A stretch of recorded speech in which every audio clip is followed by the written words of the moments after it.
Bom dia, boa tarde, boa noite. Eu me chamo Ana Paula, para quem não me conhece. Hoje é dia 28 de agosto de 2018. Não sei se eu vou conseguir colocar esse vídeo nesse dia, nessa data, ou se eu vou pôr no 29, porque eu tô com a minha internet muito debilitada, o modem, né? Ele tá meio esquisito. Eu, inclusive, deixei um recado outro dia, não sei nem se apareceu para os irmãos, esse recado, que se eu sumisse um pouquinho era um modem meu, fora as férias dos meus filhos. Inclusive, se vocês virem algum barulho de ruído de fundo, meus filhos estão ali na sala assistindo um filme e eu tô aqui na cozinha. Então pode ser que tenha, né? Tá difícil, meus irmãos. É um período do mês de junho até o mês de setembro, para mim, todo ano é uma luta. A gente conseguir engatar o ritmo, né, com as coisas do Senhor, porque tem sempre gente dentro de casa. Então eu peço realmente a compreensão dos irmãos. E outra coisa, com o passar do tempo vai ficando difícil fazer vídeo, né? Eu acredito que o tempo, o desfecho dos acontecimentos, tudo tem contribuído como uma resistência invisível, e a gente vai fazendo fatiga mesmo para colocar o material. Esse vídeo que eu vou trazer para vocês aqui, ontem eu fui abrir lá em Apocalipse e eu pensei, poxa, sabe o que eu vou fazer? Eu vou voltar em Apocalipse com os irmãos. E aí, lendo as primeiras linhas ali do capítulo 1, me mandou uma referência, uma das referências, porque eu leio a Bíblia, quando para na referência, eu vou lá na referência, leio todo o contexto dela, vou no dicionário, né?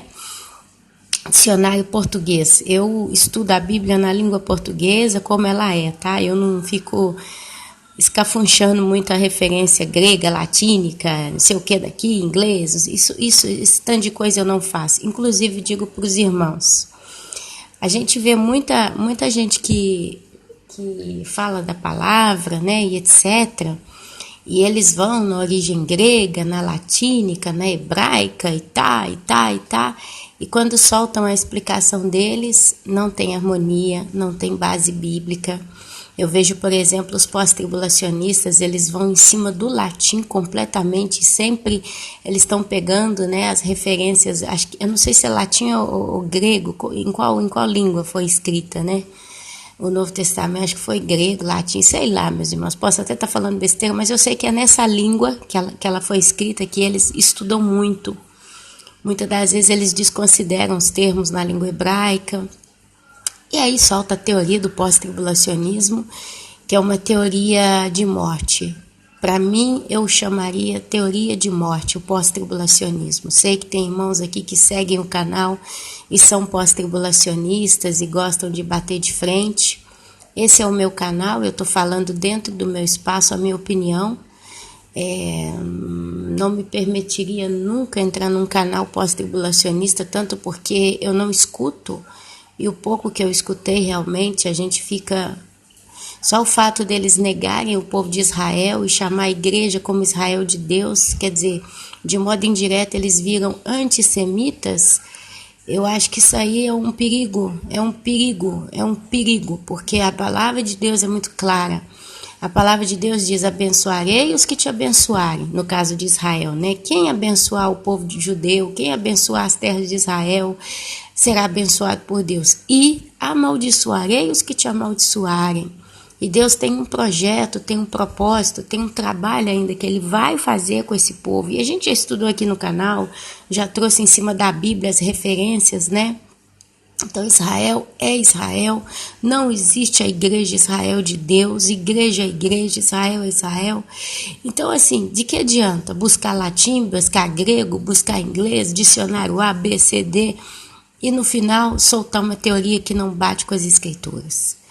Então assim, eu vou em cima do português que Deus me deu, vou em cima das referências na língua portuguesa, e olha que se você começar a buscar, se você tiver uma boa Bíblia, e entender o significado de cada palavra, hoje nós vamos ter esse exemplo aqui, vocês vão ver o quanto que a nossa língua é rica e o suficiente clara para dar-se a entender o que é que a palavra de Deus está ensinando sobre as coisas de Deus, sobre o final dos tempos e etc.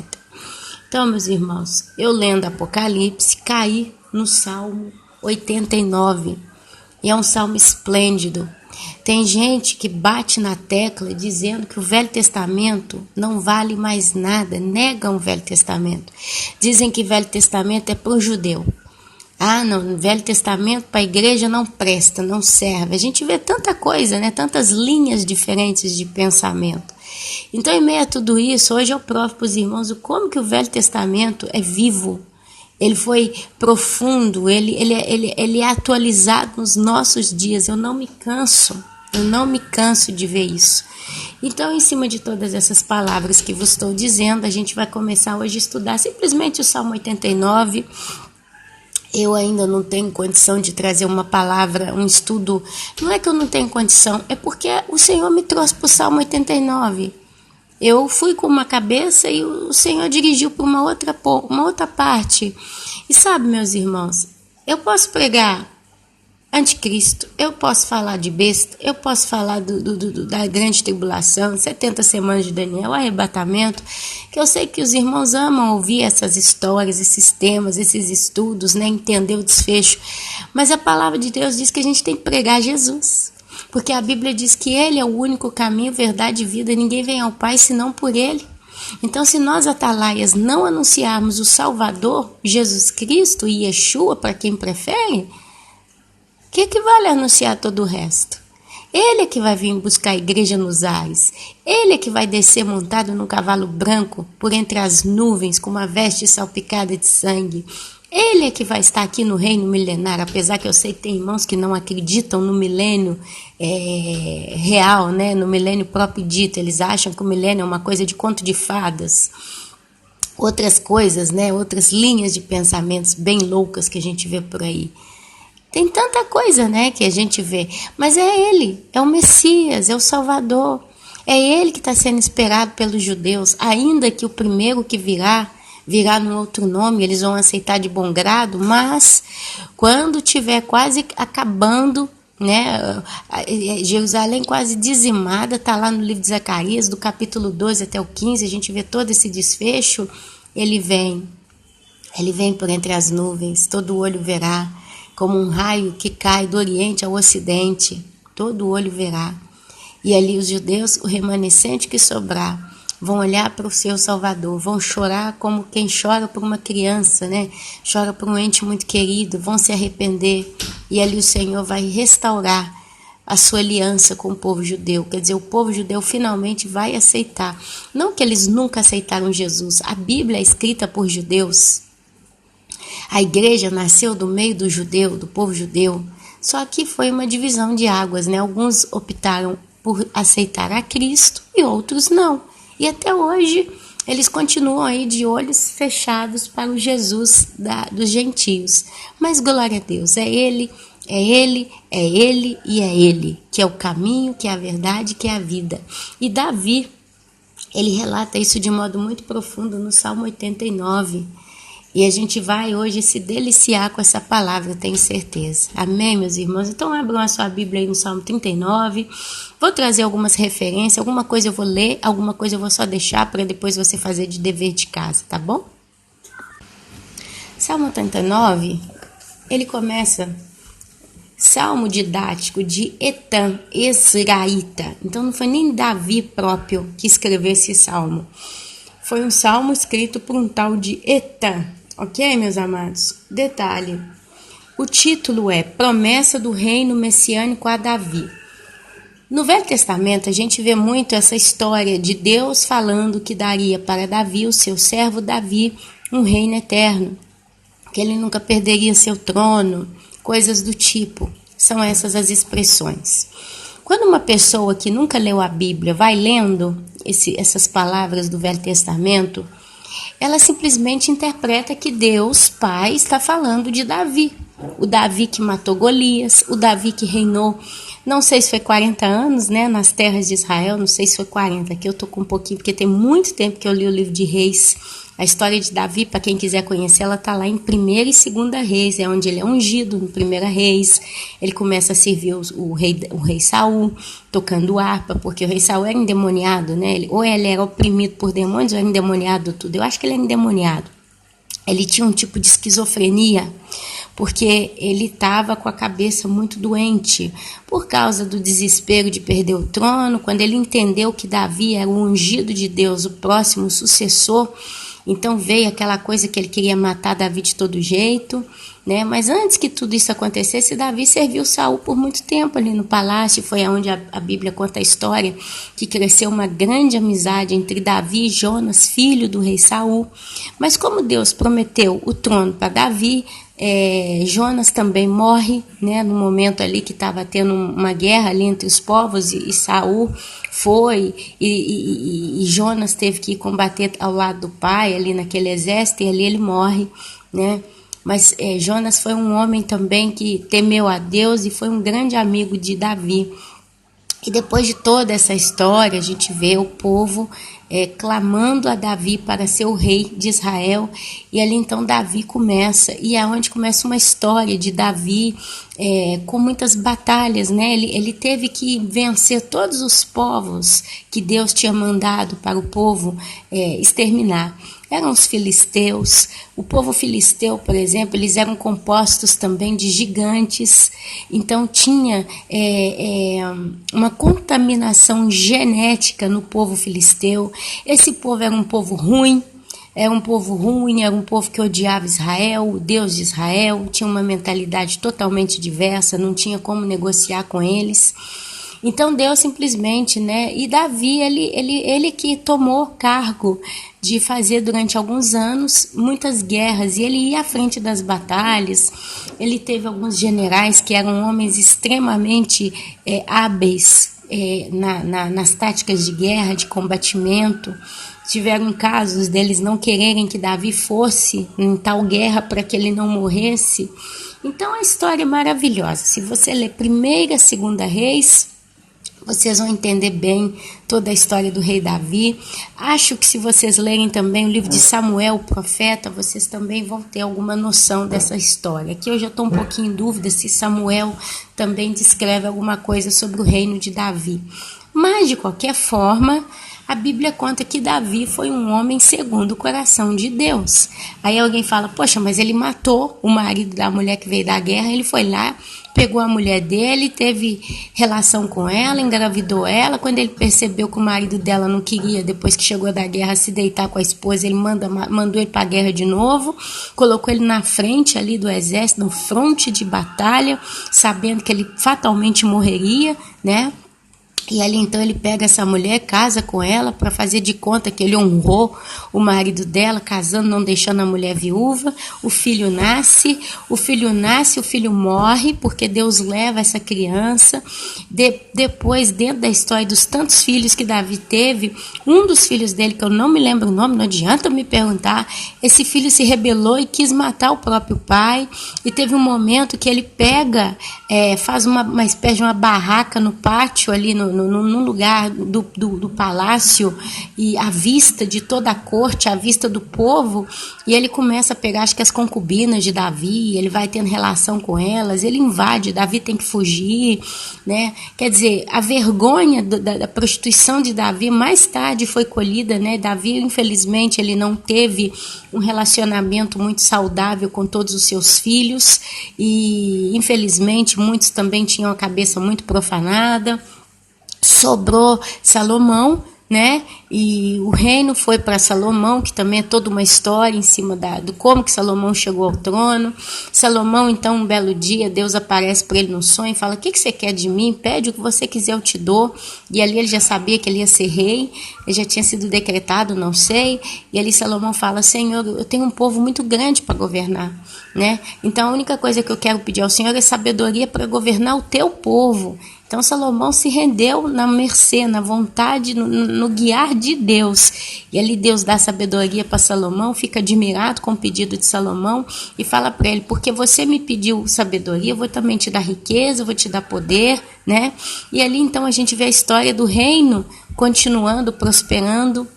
É onde Salomão constrói finalmente o primeiro templo, é onde então foi construído o primeiro templo glorioso, maravilhoso. Aí a gente vê também nos livros de reis, aí eu acho que é Samuel, por isso que eu tenho dúvida, a preparação de tudo isso, né, do templo, os quilos e quilos e quilos e tantos quilos de ouro, de pedras, de prata, de madeira nobricíssima, né, digamos assim. Então a gente vê toda essa história, mas Davi foi um homem segundo o coração de Deus, porque Davi ele nunca questionou a Deus no sentido, bateu de frente com a vontade de Deus, quando Deus determinava. Uma vez, Davi teve um pouco de orgulho no coração, porque eles venciam todas as batalhas. Não tinha guerra que o reino de Davi não ganhava. E aí então ele vira para um dos seus generais, ou para mais de um deles, não me lembro, e manda fazer o chamado sacimento do povo. Eu não sei se a palavra sacimento é portuguesa ou italiana, mas na realidade ele queria contar quantos homens de uma certa idade para cima ele tinha na sua terra. E aí um dos generais, né, fala, não, meu senhor, isso seria tipo uma abominação a Deus, né? Algo do gênero, tipo uma afronta. Por que o senhor quer saber quantos homens? Por quê? Porque no tempo de Davi, a corte era formada de um povo em que os homens de certa idade até certa idade, acho que era criança de 8 anos até não sei quantos anos, eles eram contados para quê? Para a guerra. A gente sabe qual que é a nossa capacidade de mãos humanas masculinas para a guerra. Então, se eu tenho um exército de tantos, ou de tanto, ou de tanto, eu sei mais ou menos a minha capacidade. Nós vamos treinar esse exército e vamos ser poderosos. Então, de certo modo, como eles venciam todas as guerras, Davi cismou que queria saber. E isso durou meses. Seus generais, então, foram percorrer toda a terra, foram escrever nome por nome, idade, contar e fazer todo esse levantamento. Mas foram temendo a Deus, porque sabiam que aquilo era uma afronta a Deus. Eu custei a entender esse assunto, porque lendo a história parece uma coisa normal. Poxa, o cara é o rei, ele quer saber quantos homens ele tem na sua corte, no seu reino, né, no meio do seu povo, nas suas cidades. Mas como Davi, ele vencia pela mão do Senhor, era o Senhor que batalhava as batalhas de Davi, ia à frente e julgava por terra, né, todos os seus inimigos, como dizem os livros de Salmos e os próprios contos, né, das batalhas. Quando Davi cisma querer saber quantos homens ele tinha, é como se ele tivesse quase que colocando em jogo, colocando em dúvida a mão destra poderosa do Senhor dos Exércitos. Essa ideia era a afronta. E aí acontece a história que então Deus deixa, né, os generais alertam o rei, mas o rei ficou orgulhoso, vaidoso nesse caso, e eles acabam indo então, e meses se passam. Eles contam, né, a força do povo, quantos homens tinham, quantas crianças de uma determinada idade para cima. E depois de alguns meses eles voltam ao rei Davi para apresentar isso para ele. Aí vem um profeta, não sei se é Samuel, porque eu sei que o profeta Samuel ele teve sempre muito em contato com o rei Davi por toda a história. Não foi Samuel, porque Samuel morreu. Não pode ser o profeta Samuel, porque Samuel morreu, porque Saul foi consultar Samuel pedindo que ele subisse da mansão dos mortos, né? Não é Samuel, meus irmãos, me perdoe. Mas veio um profeta até o rei Davi e ali falou para ele, olha, Deus manda te escolher uma dessas maldições vai cair sobre você e o seu povo. E aí um deles foi guerra, né? Deus manda escolher, você vai querer guerra, você vai querer... uma outra coisa eu não lembro o que é, e uma terceira era uma enfermidade, uma praga que viesse sobre o povo, ia matar o povo.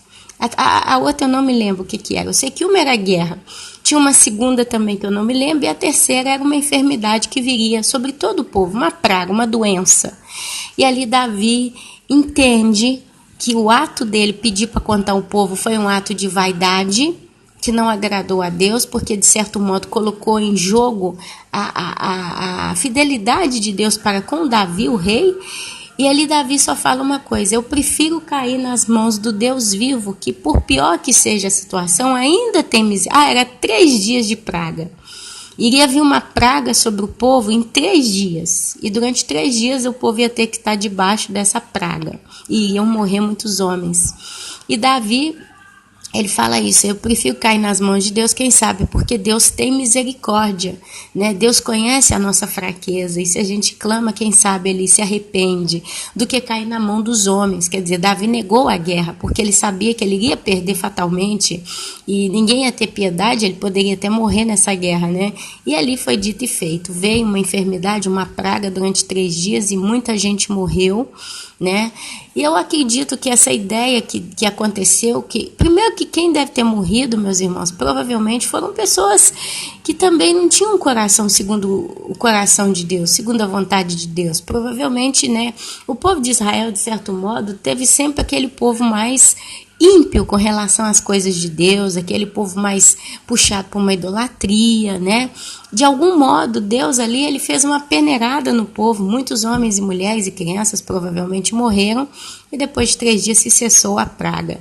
Então esse foi um erro que a Bíblia conta. Mesmo assim, a Bíblia chama Davi de homem segundo o coração de Deus. Por quê? Porque quando Deus falava com Davi, quando Deus abria a boca, Davi derretia.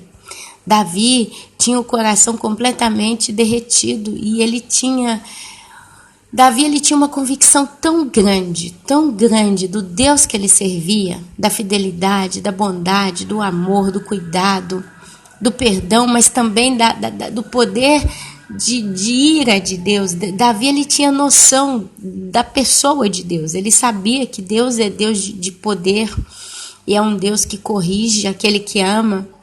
Então Davi sempre se sujeitou à vontade de Deus. Quando os profetas vinham até Davi, ele ouvia os profetas. Davi era um dos poucos reis que realmente ouviam os profetas. Outros reis que teve em Israel, eles matavam seus profetas, mas Davi não. Então a Bíblia conta, e a história de Davi termina que depois de muitos anos ele envelhece, né? Acho que ele morreu com 70 anos, não tenho certeza, e foi levado uma jovem, porque ele sentia muito frio, ela deitava ali e abraçava ele, muito velhinho. E a Bíblia conta que os últimos anos do reinado de Davi foram anos de paz. É onde já ele, junto com Salomão, durante um certo tempo, começaram a preparar o material para o templo. Olha, Davi ele tinha um amor tão grande por Deus. Ele dava tanta bobeira com a pessoa do Deus Todo-Poderoso. Ele tinha um desejo tão grande de agradar a Deus, que um belo dia ele estava no seu castelo de mármore, né? Aquele castelo suntuoso, aquela coisa gloriosa. E ali ele para, do nada, vendo toda aquela maravilha e fala: poxa, eu sou um homem, tudo que eu tenho Deus me deu. Se Deus não tivesse ido à frente, eu não teria nada, venci tantas batalhas. Isso foi depois que acabaram, né, as guerras do reino de Davi. E ali ele fala: poxa, eu tenho uma casa aonde morar, eu tenho um lugar para encostar a cabeça, mas o meu Deus, que me deu tudo o que eu tenho, não tem uma casa para morar. A história é mais ou menos essa. Gente, eu falo tudo com as minhas palavras, porque como a gente leu tem tanto tempo, a gente acaba não tendo uma harmonia, né, uma sequência tão precisa dos dados. Mas você vai lá depois, lê 1ª, 2ª Samuel, lê Reis, 1ª e 2ª Reis, que vocês vão ver tudo isso que eu estou falando aqui. Para quem lê Bíblia sabe do que eu estou falando. E ali então Deus mesmo, né, volta-se para Davi e fala que se compadeceu do coração de Davi em querer ter um desejo tão genuíno em que construir uma casa para Deus. Na realidade, Davi queria construir o templo para colocar a arca. E ali Deus fala para ele: olha, você não pode construir o templo para mim, porque você tem muito sangue derramado nas suas mãos, mas eis que o seu filho Salomão fará. E ali então, quando Deus decreta isso para Davi, o coração dele se alegra. E a Bíblia conta que ele começa então a comprar madeira, juntar ouro, juntar prata, juntar todo tipo de tesouro. E a Bíblia conta que eram montanhas de ouro, tudo para construir o templo. Deus deu todas as medidas, deu toda a planta do templo para Davi. Davi passou para Salomão, e Salomão também juntou mais riqueza ainda. E ali então ele fez o templo do Senhor. Então Deus, vendo a fidelidade, o amor, apesar de Davi ser um homem que pecou contra Deus, né? Ele matou, ele adulterou, ele quase que desafiou a Deus quando ele mandou contar o número do povo e toda essa história. Davi, ele amava a Deus. Gente, Paulo, em uma de suas cartas, ele fala: pobre, miserável homem que eu sou, quem vai me livrar desse corpo de morte? Porque o bem que eu quero fazer eu não faço, e o mal que eu não quero fazer eu faço. Isaías também falou algo do gênero: não tem nenhum justo, um só sequer, todo mundo pecou. Tem alguém que diz, né, que nós carecemos da glória de Deus, da misericórdia. A Bíblia diz textos do tipo: a misericórdia de Deus é o motivo pelo qual nós ainda não fomos consumidos. Para quem lê Bíblia, sabe das coisas que eu estou falando. Eu gosto de usar essa expressão porque você vai se lembrando como eu, né? Porque a Bíblia diz: quero trazer à memória aquilo que me dá esperança. E o que nos dá esperança? A palavra. A boca fala daquilo que o coração está cheio. Se você se enche lendo as escrituras do livro de Gênesis até lá fora o Apocalipse e vai relendo, vai estudando essas escrituras, o seu coração vai enchendo, porque é o próprio Espírito Santo de Deus quem vai te revelando. E a palavra, ela vai sendo revelada para nós a cada dia. Hoje, talvez você entende certos assuntos de um jeito, mas se Deus vê que o teu coração realmente se apegou a Ele e se apegou a entender as Escrituras, essa palavra eu gosto de falar ela, mas eu não sei falar, mas eu vou falar assim mesmo para quem sabe me entende. Percrustar, um negócio assim. Mas é esquadrinhar as escrituras, é estudar, examinar, se deleitar com cada palavra.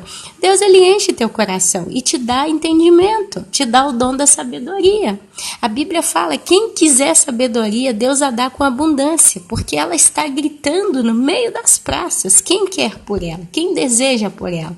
E sabe o que é a sabedoria de Deus? É o próprio Espírito Santo de Deus que habita em nós. E nos enche, meus amados. A sabedoria é o presente mais precioso que um ser humano pode ter. Sabe por quê? Porque quando você vai adquirindo a sabedoria que vem de Deus, a sua fé aumenta. Porque fica uma coisa que você entende. É como um físico, um químico, um engenheiro. Às vezes alguém fala para ele assim, você tem que construir uma ponte de 300 metros de altura, vai ter que passar em cima de um desfiladeiro, em cima de um abismo, são montanhas profundíssimas, muito altas, mas você tem que construir uma ponte para mim. Se o engenheiro estrutural, ele entende bem de estrutura, de cálculos de cabo de aço e toda a estrutura, o tipo do concreto, o tipo, né, do material, e ele reúne com ele pessoas capacitadas tecnicamente, gente que entende bem do que está fazendo, eles vão fazer cálculos. Eles vão pegar, vão colocar lá a altura da montanha, vai colocar o tipo do solo composto da montanha. Isso aqui é um solo argiloso, é um solo mais cheio de pedregulho, é um solo de rocha, que tipo de, né? E ali ele vai calcular as tensões, que é a força que puxa, né? Para a direita, para a esquerda, ele vai calcular então o peso da ponte, o peso do que vai passar em cima da ponte, e ele vai chegar no final de conclusão dizendo, não, o meu cálculo estrutural me diz que para eu construir uma ponte nesse local, eu preciso de tanto de concreto, tanto de pedra, tanto de aço, eu vou precisar de tantos dias para construir, porque esse concreto, para ele ficar seco, para ele endurecer, ele precisa de tantos dias. E eu vou precisar de tal trator, de tal pessoa que tem tal mão de obra, eu vou precisar de fazer fundamento aqui, como aquela parte da montanha eu não tenho como chegar lá porque é muito profundo, eu vou ter que fazer não sei aonde, e nós vamos ter que chegar ali por helicóptero, que sabe lá como, e ali ele vai engenhar, ele vai projetar, ele vai estudar, ele vai fazer um projeto de trabalho junto com outros profissionais, né? E ali ele vai chegar para a pessoa que pediu para construir a ponte e vai falar, olha, tem jeito de construir essa ponte em tantos dias e ela é forte. Por quê? Porque a sabedoria técnica daquele homem e da sua equipe prova para ele que existe sim como fazer uma ponte num lugar desse jeito. E a fé, quer dizer, crer naquilo que não existe, mas você tem que crer com convicção. Chega a ser quase que óbvio, porque o entendimento que você recebe da sabedoria com relação a tal assunto te garante a tua fé. Porque é como 2 e 2 é igual a 4. Não tem como 2 mais 2 ser um valor diferente de 4. Você pega 2 maçãs de um lado e outras 2 maçãs do outro lado, coloca tudo num cesto, quantas maçãs tem? 4. Não tem nem 5, nem 3, nem 10. Tem 4. Porque o valor é aquele, exatidão, né? Precisão. E a Bíblia, ela é precisa, ela é exata. Só que a gente só consegue caminhar pelas Escrituras guiados pelo Espírito Santo de Deus. Eu tenho visto, e eu falo isso, às vezes eu tenho até receio em dizer assim, porque muita gente vai achar que eu sou prepotente. Quem é você para dizer isso? Quem é você? O que você sabe perto do que eu sei ou perto do que pessoa B você sabe, não é verdade?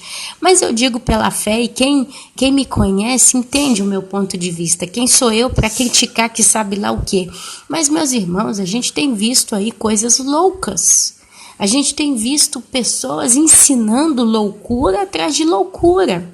Parecem homens e mulheres sábios, mas você vê que quando você lê a Bíblia, sai da boca dessas pessoas coisas que não tem nada a ver com as Escrituras.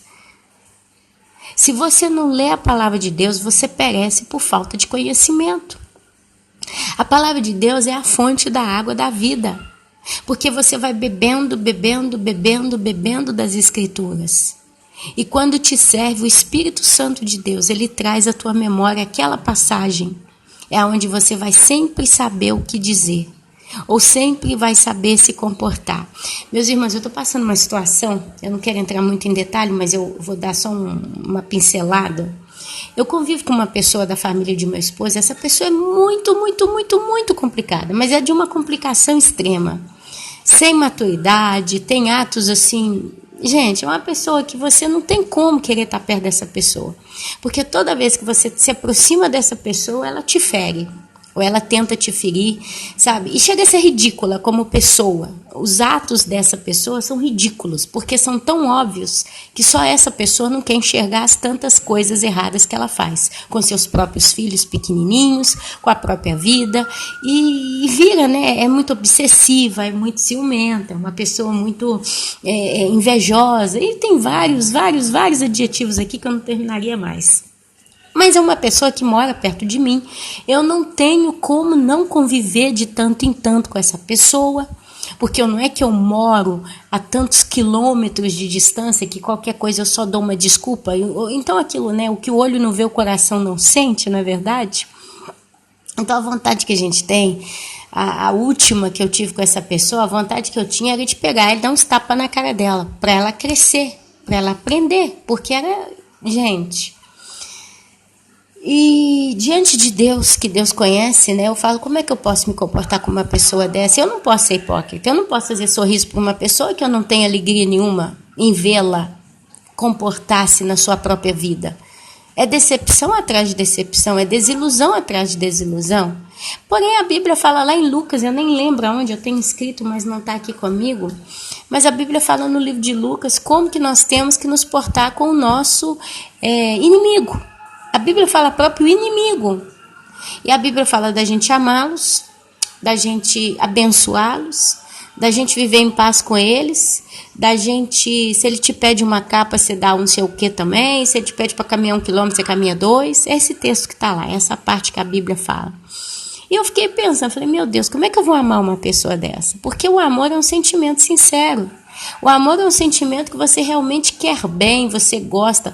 Gente, quando você ama uma pessoa, você quer estar perto, você quer estar com a pessoa, você quer passar tempo com a pessoa, você quer ouvir o que a pessoa tem para falar, você quer agradar aquela pessoa, você simplesmente se importa. Todos os dias quer dar uma olhadinha, você tá bem, você tá mal, iai, ai, ui, ui, né? Então, mas quando é uma pessoa que, sinceramente, é uma bomba relógio, que quando gira, estoura, e fala coisas que não são, e tem como é que você convive com uma pessoa dessa? Como é que você ama? Aí eu fui lendo, e infelizmente eu falei para Deus, eu falei, Deus, eu seria hipócrita com o Senhor se eu dissesse que eu amo, como a Bíblia me ensina a amar o próximo, a essa pessoa. Não que eu desejo o mal dela, então eu não a odeio. Eu nunca desejei o mal dela. Eu desejo que ela tenha uma bela lição para ela acordar, porque ela está indo para o inferno. O desejo que eu tenho é que o Senhor dê uma chacoalhada na mente, na consciência dessa pessoa. Pode ser que para isso ela vai ter que levar uma bela trauletada da vida, mas entre o Senhor e ela. Mas eu não desejo ver a desgraça dela. Então, eu já fui por eliminação, né? Eu entendi que odiar ela eu não odeio, mas também amar, que eu quero estar com ela, vem cá na minha casa, passa uma tarde comigo, vamos ver uma televisão junto. Não. Pelo amor de Deus, quanto mais ela está lá pro lado dela, mais eu quero estar pro meu. E quando ela começa a se comportar de modo pesado, a gente vai ficando com nojo daquela situação, porque fede debaixo do nosso nariz. A gente acaba não suportando aquelas atitudes. Mas aí, por eliminação, eu vi que eu posso viver em paz com ela. Em harmonia, não. Em harmonia é impossível, mas em paz, sim. O que você quer dizer, Ana? Você pode viver em paz com a pessoa, mas não em harmonia. A paz é quando está tudo quieto. Sabe, você consegue passar pela pessoa, passar na porta da casa dela, ela está lá do outro lado, ela olha para você com um sorriso no rosto, bom dia, e você consegue de coração olhar para ela, bom dia. Realmente eu desejo que você tenha um bom dia, que tudo que você fizer hoje, que venha a ser bom, que dê certo, que você hoje consiga fazer uma comida melhor, que você hoje consiga estar melhor com seus filhos, que a sua saúde esteja boa, né? Então isso é viver em paz. Hoje é aniversário do meu filho, você tem que vir aqui me visitar. Ainda que esteja arranhado os nossos corações, eu consegui entrar na casa dessa pessoa, levar o presente para o filho dela, dar um belo sorriso e vir embora para minha casa em serenidade.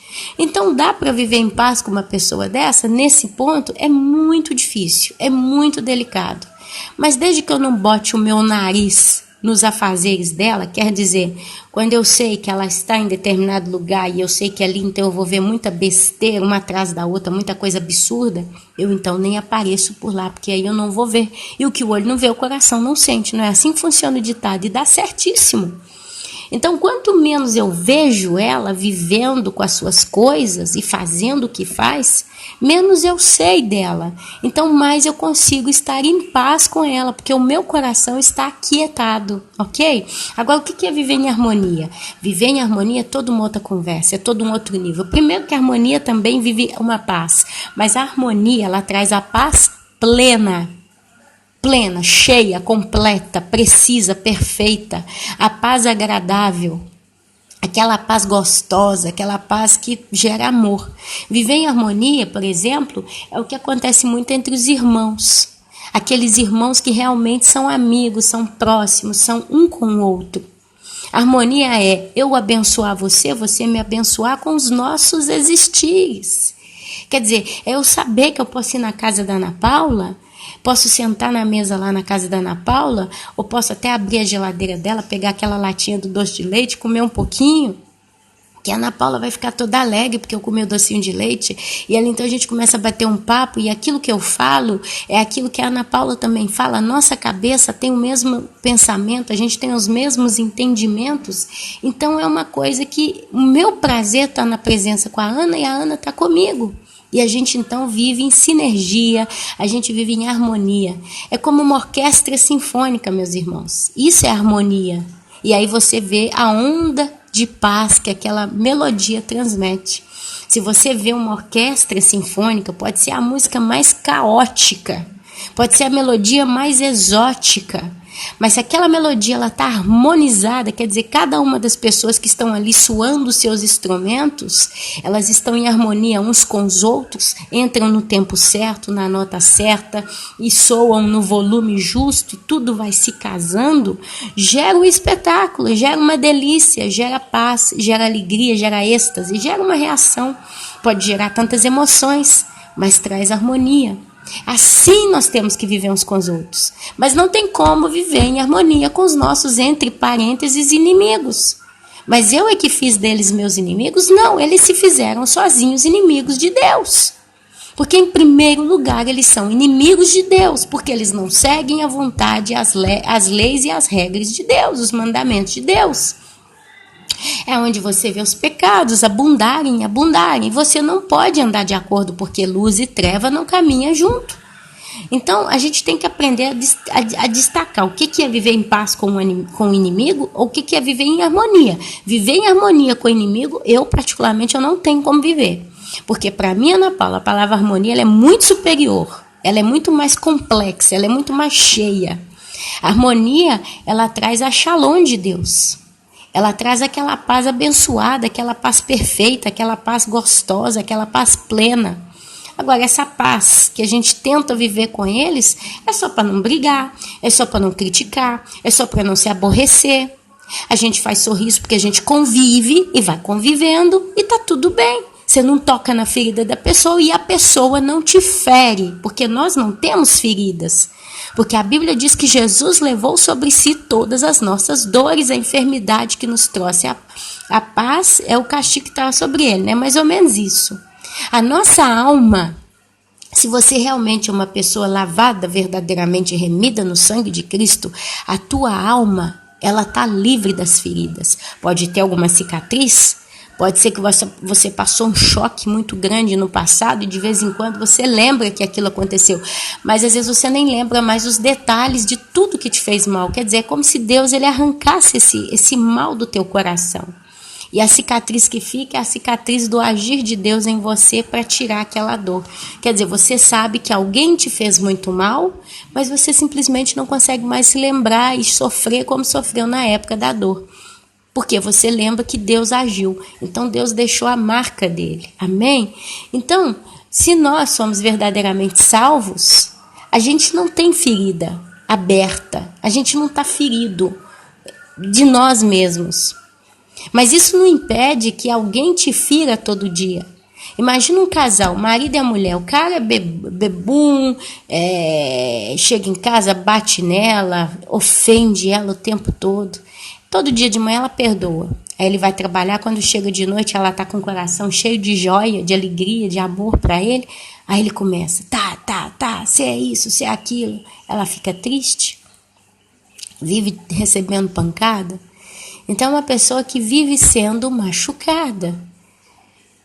Então, é Deus que vai mantendo essa pessoa em pé até o dia que ele dá a vitória. De um modo ou de outro, chega um dia que Deus tira a pessoa daquela situação.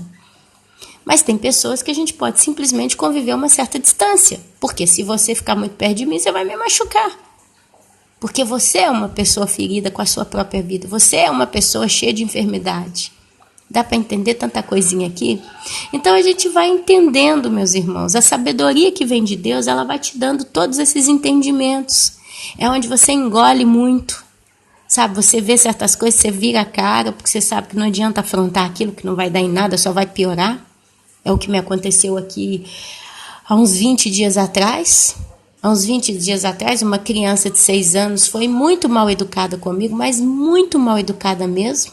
E eu, como tia dessa menina, chamei a atenção dela. A menina simplesmente passou, continuou sendo grossa e mal educada comigo. A mãe da menina, em vez de entender a situação e ficar pelo menos calada, ter deixado eu ter falado, começou a me xingar, gritava, me xingava. E provavelmente ainda falou para a menina, é isso mesmo, se alguém te tratar mal, porque depois pôs no Facebook esse tipo de coisa. Se alguém tratar mal a sua filha menina, você tem que ensinar a sua filha a mandar essa pessoa para aquele país.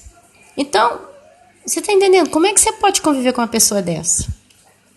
Então, Deus ele vai te dando sabedoria. Eu tirei que eu preciso abençoar os meus inimigos, caso eu tenha alguns inimigos, e a gente tem porque eles se fazem nossos inimigos, não que nós fazemos inimigos deles. Então eu vou abençoar, eu vou esperar que Deus salve, eu vou esperar que Deus cure, eu vou esperar que Deus liberte, eu vou pedir a Deus que cuide desses filhos, dessas pessoas ímpias, que Deus ponha a sua mão e não deixe que caia uma enfermidade, ou se vier a fazer porque Deus tem que tratar com a pessoa, que Deus trate então dentro das bênçãos do Senhor, né? Vou tender sempre a orar nesse sentido, primeira coisa. E a segunda é viver em paz, mas é aquela paz que vai manter o ritmo da vida. Bom dia, boa tarde, aí tem um aniversário, você vai justo no momento mais crítico ali, que vem cantar o bolinho, você aparece, dá um presente, um belo sorriso, tchau. Sabe, a pessoa acaba percebendo que você não quer saber muito dela mais. Não tem nada o que fazer com uma pessoa dessa. As coisas vão, sabe? E a pessoa, ela não tem nem argumento para se levantar contra você, porque você consegue viver numa certa educação, numa certa elegância, que qual é a acusação que a pessoa vai poder levantar contra ti? Nenhuma. Então tudo isso vem se você ler a palavra de Deus. Porque Deus ele vai te dar um momento de calar, um momento de falar, um momento de agir de tal modo, um momento de... Gente, ontem eu precisava fazer um telefonema para o consulado brasileiro em Roma. Era a terceira vez que eu estava tentando, porque como eu falto ao Brasil há 9 anos, tem 9 anos que eu não piso no Brasil, o meu título eleitoral e tudo isso parece que está tudo encassinado. Eu não sei o que está, mas está tudo anulado, sei lá, não sei nem se meu título eleitoral vale. E nessa brincadeira eu sei que para tirar passaporte a gente tem que estar regularizado, né? Tem que estar tudo certinho. Então eu liguei a primeira vez para o consulado brasileiro, o primeiro que me atendeu só me deu uma explicação muito seca, falando que eles iam deixar uma coisa escrita no meu passaporte, mas ok. Mas eu não entendi, eu falei, gente, eu vou sair da onde eu moro para viajar até Roma, são quase 7 horas de viagem, 6 horas é tranquilo, é uma viagem pesada. Vou chegar ali cedo, vou ficar até umas 2 horas da tarde por conta, faço um passaporte, gasto um dinheiro que eu nesse momento não tenho para fazer o passaporte. Volto para minha casa, aí chega um dia, vou no Brasil, compro a passagem de avião que custa um rio de dinheiro, que a gente também não tem, mas tem que fazer sacrifício, um dia ou outro a gente consegue. Aí pego um bendito avião, viajo 11 mil quilômetros da Itália até o Brasil, põe o pé no aeroporto brasileiro, aí eles vão olhar meu passaporte. Ah, você não pode entrar no Brasil porque seu passaporte está com essa escrita aqui? Só que a primeira pessoa foi muito grossa, até bateu o telefone na minha cara. A segunda, eu liguei no dia seguinte, me explicou mais ou menos, mas eu ainda fiquei insegura, porque não foi uma explicação correta. Bateu o telefone, desligamos o telefone. Quando foi ontem? Antes de telefonar, eu falei, meu Deus, põe uma alma boa para me atender. Levanta uma pessoa de bom coração para falar comigo, porque é uma coisa, às vezes para quem atende um telefone e dá uma resposta técnica, não vale nada, gente.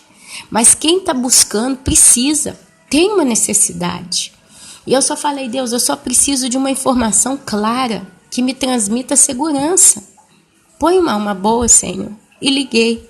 Meus irmãos, atendeu um homem, uma doçura, uma educação, uma gentileza, me chamava de senhora, perguntava as coisas para mim porque ele estava interessado em querer me ajudar.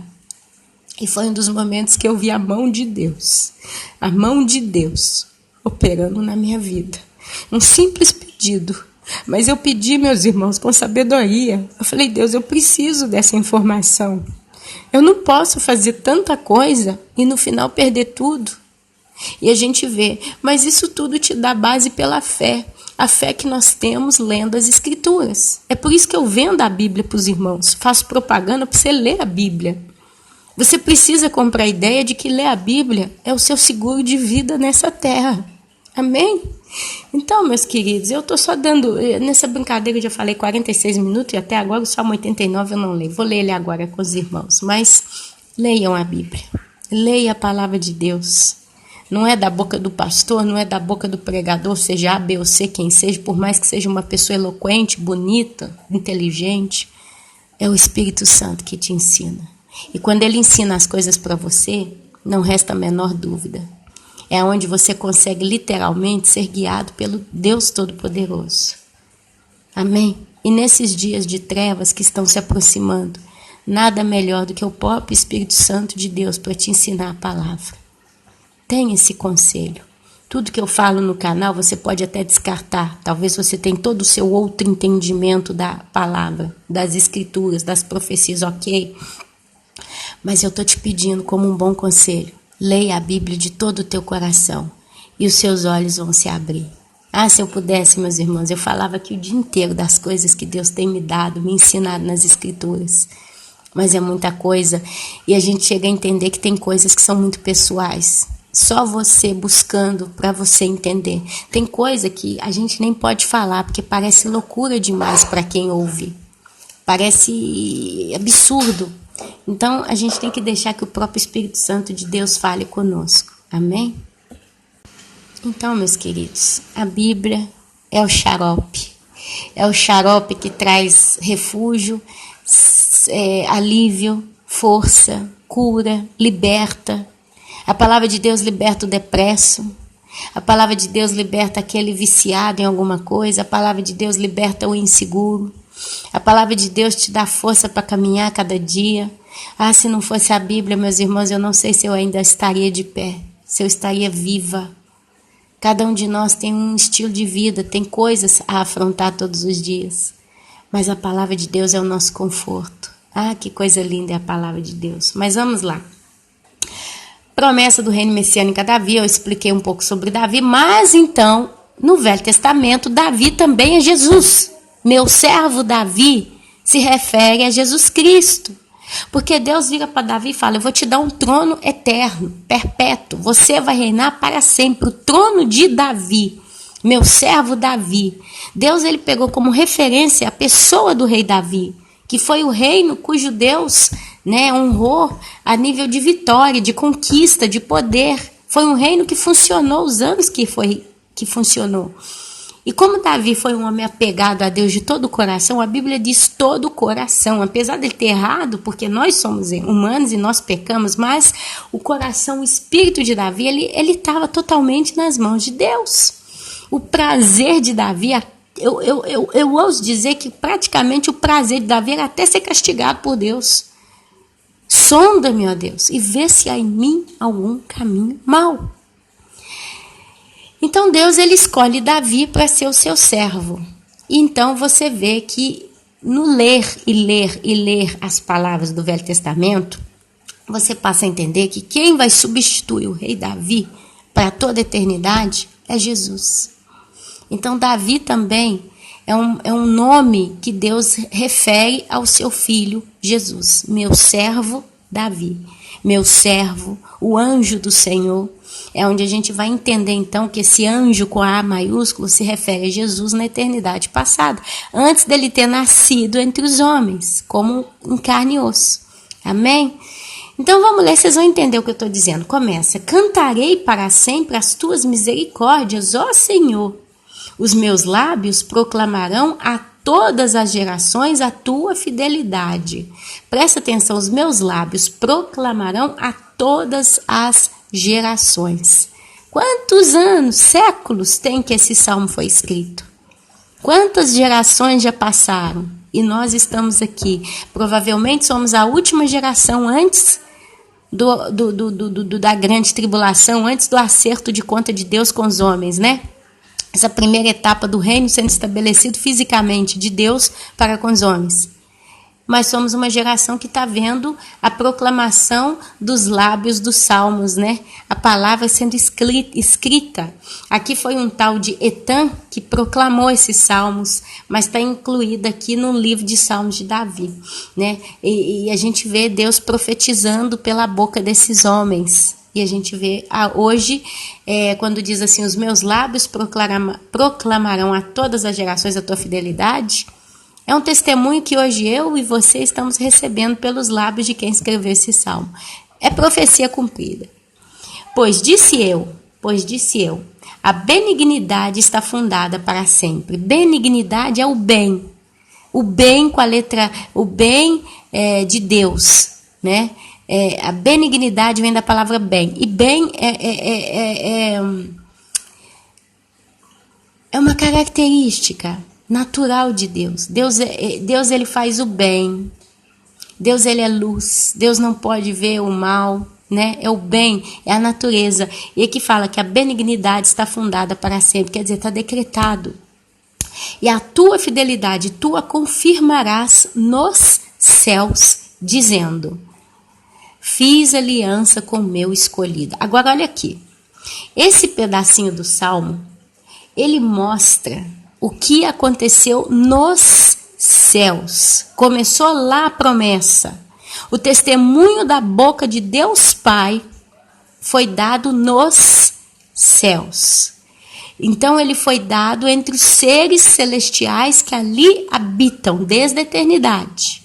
Teve um dia que Deus Pai abriu a boca nos céus e ele disse que ele fez aliança com o meu escolhido. Fiz aliança com o meu escolhido e jurei a Davi, meu servo, para sempre estabelecerei a tua posteridade. Deus um dia jurou para o homem Davi, que matou Golias, que iria estabelecer a tua posteridade. O que significa isso? Eu ia manter o trono seu, a sua posteridade, seu filho, o filho do seu filho, o filho do seu filho, por aí ia vir aquela genealogia, ok? Estabelecerei a tua posteridade e firmarei o teu trono de geração em geração. Meus amados, enquanto Davi viveu, o trono dele foi firmado. Depois veio Salomão, descendente de Davi, o trono ficou firme. E dali foi acontecendo. Davi, ele ficou na tribo de Judá, digamos assim, né? Foi a última das tribos que caiu. Quando caiu a tribo de Davi, a tribo de Judá, e eles foram exilados para a Babilônia, o povo se dispersou entre as terras. Mas teve sempre um remanescente. E eu acredito que esse remanescente tinha sempre um descendente de Davi no meio. E ali foi caminhando, caminhando, caminhando, quando chega lá em José, que gerou Jesus. José, ele veio da descendência de Davi. Eu não vou achar isso aqui na Bíblia agora, porque eu não tenho tempo para procurar. Mas se você for ler a genealogia, José, ele veio. Se Maria veio também da genealogia de Jesus, de Davi, eu não sei dizer aqui agora. Eu não tenho como dizer, tá bom? Você teria isso aí como para casa. Mas eu sei que José, ele é descendente de Jesus. Mas ele então vem Jesus. Jesus também chamado filho de Jessé, filho de Davi, né? Jesus, ele veio descendente do rei Davi. E ele provavelmente ele veio descendente a nível de DNA sanguíneo. Alguma coisa trouxe Jesus ao mundo e ele veio descendente de Davi, ok? Então, de geração em geração, Deus estabeleceu. E aí, o que acontece? Quando chega Jesus, para por 2000 anos. Porque Jesus é aquele que vai estabelecer o trono eterno. Quando Jesus nasce e morre na cruz, ele traz entre os homens o reino de Deus e ele liberta o homem do pecado e do juízo, caso o homem aceite Jesus como seu Senhor e Salvador. Então, o reino de Davi continua já estabelecido desde Jesus, porque Jesus marca a eternidade da promessa de Deus dada a Davi. E vai continuar para sempre. Presta atenção. Celebrem, ó céus, as tuas maravilhas, ó Senhor, e na Assembleia dos Santos a tua fidelidade. Quem são os santos? São os homens, os seres humanos, são santos. E quando a Bíblia fala celebrem, ó céus, aqui ele inclui anjos e seres celestiais. E quando ele fala Assembleia dos Santos, os santos são seres humanos. A tua fidelidade, porque o testemunho está sendo dado nas Escrituras também. No céu a boca de Deus abriu e eles viram Deus proclamando. Na terra veio através dos profetas, ok? Pois quem nos céus é comparável ao Senhor? Entre os seres celestiais, quem é semelhante ao Senhor? Aqui a gente vê a prova, quando a Bíblia fala celebrem os céus, está se referindo aos seres celestiais. Agora eu quero puxar aqui alguns textos de referência para que não fiquemos só nos Salmos. Quando a gente volta lá no versículo 3, está escrito o seguinte: fiz aliança com o meu escolhido e jurei a Davi meu servo. Presta atenção, se você for lá no livro de Jeremias, capítulo 33, e ler o versículo 17, está escrito o seguinte: porque assim diz o Senhor, nunca faltará a Davi homem que se assente sobre o trono da casa de Israel. Olha aí, a linhagem de Davi, Deus sempre trouxe alguém que se assentou no trono da casa de Israel. Lá em Lucas, capítulo 1, versículo 32, está escrito: este será grande e será chamado Filho do Altíssimo, e o Senhor Deus lhe dará o trono de Davi, seu pai. Então, quando a palavra lá fala no Salmo 89, versículo 3, fiz aliança com o meu escolhido e jurei a Davi, meu servo, você anota aí a referência, Jeremias 33, 17 e Lucas, capítulo 1, versículo 32. Amém? Olha só, pois quem nos céus é comparável ao Senhor? Versículo 6. Entre os seres celestiais, quem é semelhante ao Senhor? Só quem viu a glória do Pai no céu poderia dizer essas palavras. E foi Jesus, o servo do Senhor na eternidade passada. Então aqui agora a gente começa a abrir o entendimento que quando esse salmo foi dado do céu para a boca do homem que o escreveu, e tudo indica que foi tal do Etan, foi o Espírito Santo falando pela boca desse homem aquilo que Jesus estava expressando no céu, estava expressando no seu coração. Vocês vão entender isso daqui a pouquinho, olha só, presta atenção. Deus, versículo 7, Deus é sobremodo tremendo na Assembleia dos Santos, e temível sobre todos os que o rodeiam. Ó Senhor, Deus dos exércitos, quem é poderoso como tu és, Senhor, com a tua fidelidade ao redor de ti? Está falando de Deus Pai. Aqui está falando de Deus Pai. São declarações. Deus é sobremodo tremendo na Assembleia dos Santos e temível sobre todos os que o rodeiam. Quem realmente crê em Deus o teme. A gente sabe disso. Ó Senhor, Deus dos exércitos, quem é poderoso como tu és, Senhor, com a tua fidelidade ao redor de ti? Quem é? Está falando das glórias da pessoa de Deus Pai, da natureza dele. Aí continua, versículo 9. Dominas a fúria do mar, quando as suas ondas se levantam, tu as amainas ou as acalma.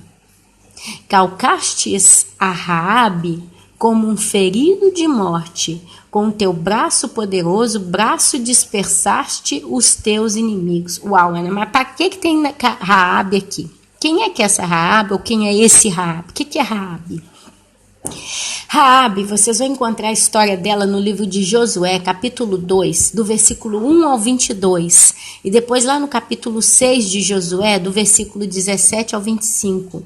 Raabe, meus irmãos, é uma mulher que hospedou em sua casa, que ficava sobre os muros de Jericó, os 2 espias enviados por Josué, meus irmãos. Ela foi uma meretriz que vivia em Jericó quando Israel invadiu a Canaã. Existem alguns estudos que põem em dúvida se ela era uma prostituta ou não, mas dá a entender pelas palavras, né, os nomes na língua original, que ela era no mínimo uma mulher que recebia homens em sua casa. Então, basicamente, uma mulher naquela época, se ela não era casada e ela tinha contato com qualquer homem, ela era considerada uma meretriz. Ok? Dizem que ela também aparece na genealogia de Jesus. Pode ser que se casou com um membro ilustre da sua descendência. Vocês vão ver isso lá no livro de Mateus, capítulo 1, versículo 5. Então, Raabe, além dela ter hospedado os espias, né, porque foi mandado os espias para conhecer a terra de Jericó, antes que os muros caíssem, acontecesse toda aquela confusão que está lá no livro. Chega um momento que, eu não sei se eles entram na casa dela à força e começam a interrogar ela, e depois ela vai e fala, olha, eu só vou ajudar você se vocês salvarem a minha e minha família. E conversa vai, conversa vem, né, porque parece que os soldados passavam também, se pegavam os espiões, matavam, ela vai, então protege eles, né, coloca eles dentro de um barril e desce pela janela. Ela morava, a casa dela ficava nos muros de Jericó. Então ela simplesmente desceu pelos barris ou pelo lençol, sei lá, tem que ler a história, não me lembro. Mas eles desceram em segurança. E o pacto que eles fizeram é o seguinte, você vai pôr uma peça, um lenço vermelho na porta, na janela, sei lá. Porque nós vamos chegar lá do outro lado, no meio do nosso povo, quando eles forem invadir a Jericó, e nós vamos falar, ó, vocês vão matar todo mundo, arrebentar com tudo. Mas vai ter uma casa que vai ter um lencinho vermelho, uma peça vermelha na porta, na janela, não sei. Nessa casa vocês não vão tocar, vocês não vão entrar, vocês não vão fazer nada com quem está ali, ok? E era a casa de Raabe. E lá em Mateus 1,5 diz que ela aparece na genealogia de Jesus, tá bom? Então quando o Salmo fala, calcaste a Raabe como um ferido de morte, a palavra calcar pisou a Raabe como uma ferida de morte, porque ela estava numa situação que fatalmente ela iria ser morta e dizimada, ela e a sua casa. Porque os homens, os espias, acho que é de Josué, né? Eles iriam entrar em Jericó, eles iam matar também a ela e a família dela, porque todo mundo eles mataram. Então, quando Deus literalmente pisa ela como uma ferida de morte, ela estava numa situação de ameaça. Com o teu poderoso braço dispersaste os teus inimigos. Como foi? Deus viu que ela cuidou dos espias, então eles deram livramento para ela. Então livrou com o braço poderoso, dispensou os teus inimigos, quer dizer, ela se salvou. E não só se salvou, provavelmente ela continuou ali. E ali nessa história toda pode ser que futuramente ela se casou com alguém da linhagem, né, que deu a genealogia aí para Jesus. Amém, meus irmãos? Não sei muito mais sobre isso. Sei que Raabe aparece só ali no livro de Josué, pelo que eu entendi nas minhas pesquisas. Então só pode se referir a essa chamada dona meretriz, ok? Então aqui Deus está citando um fato que tinha acontecido lá no livro de Josué. que está bem antes do livro de Salmos. Foi Deus lembrando o poder dele em salvar uma alma, uma família inteira, né? E honrá-los. Teus são os céus e a terra. Teus são os céus e tua a terra. Isso me leva até em dúvida de saber se existem outros planetas, mas eu não quero entrar nessa conversa aqui.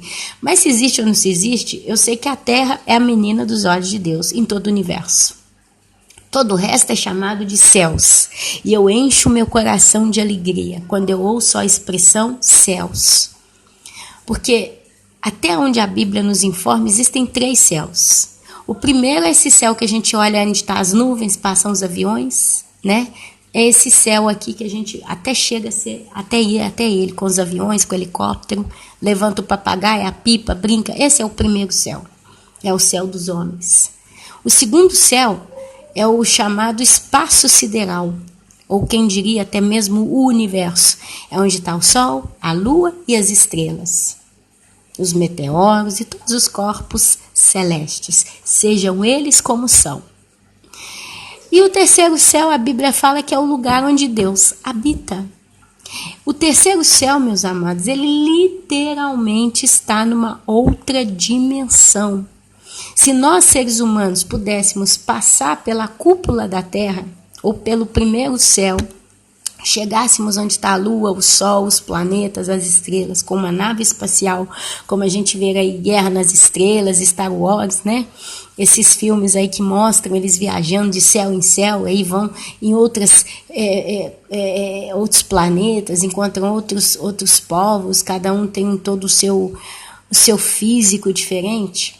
Uma coisa é certa, se a gente pudesse vasculhar os 4 cantos do chamado universo, a gente não acharia o terceiro céu, porque tem que passar por um portal.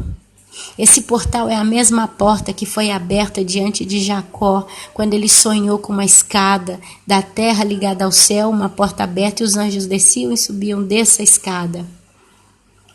É a porta que a Bíblia fala, da porta aberta, a porta que vai abrir, que vai fechar.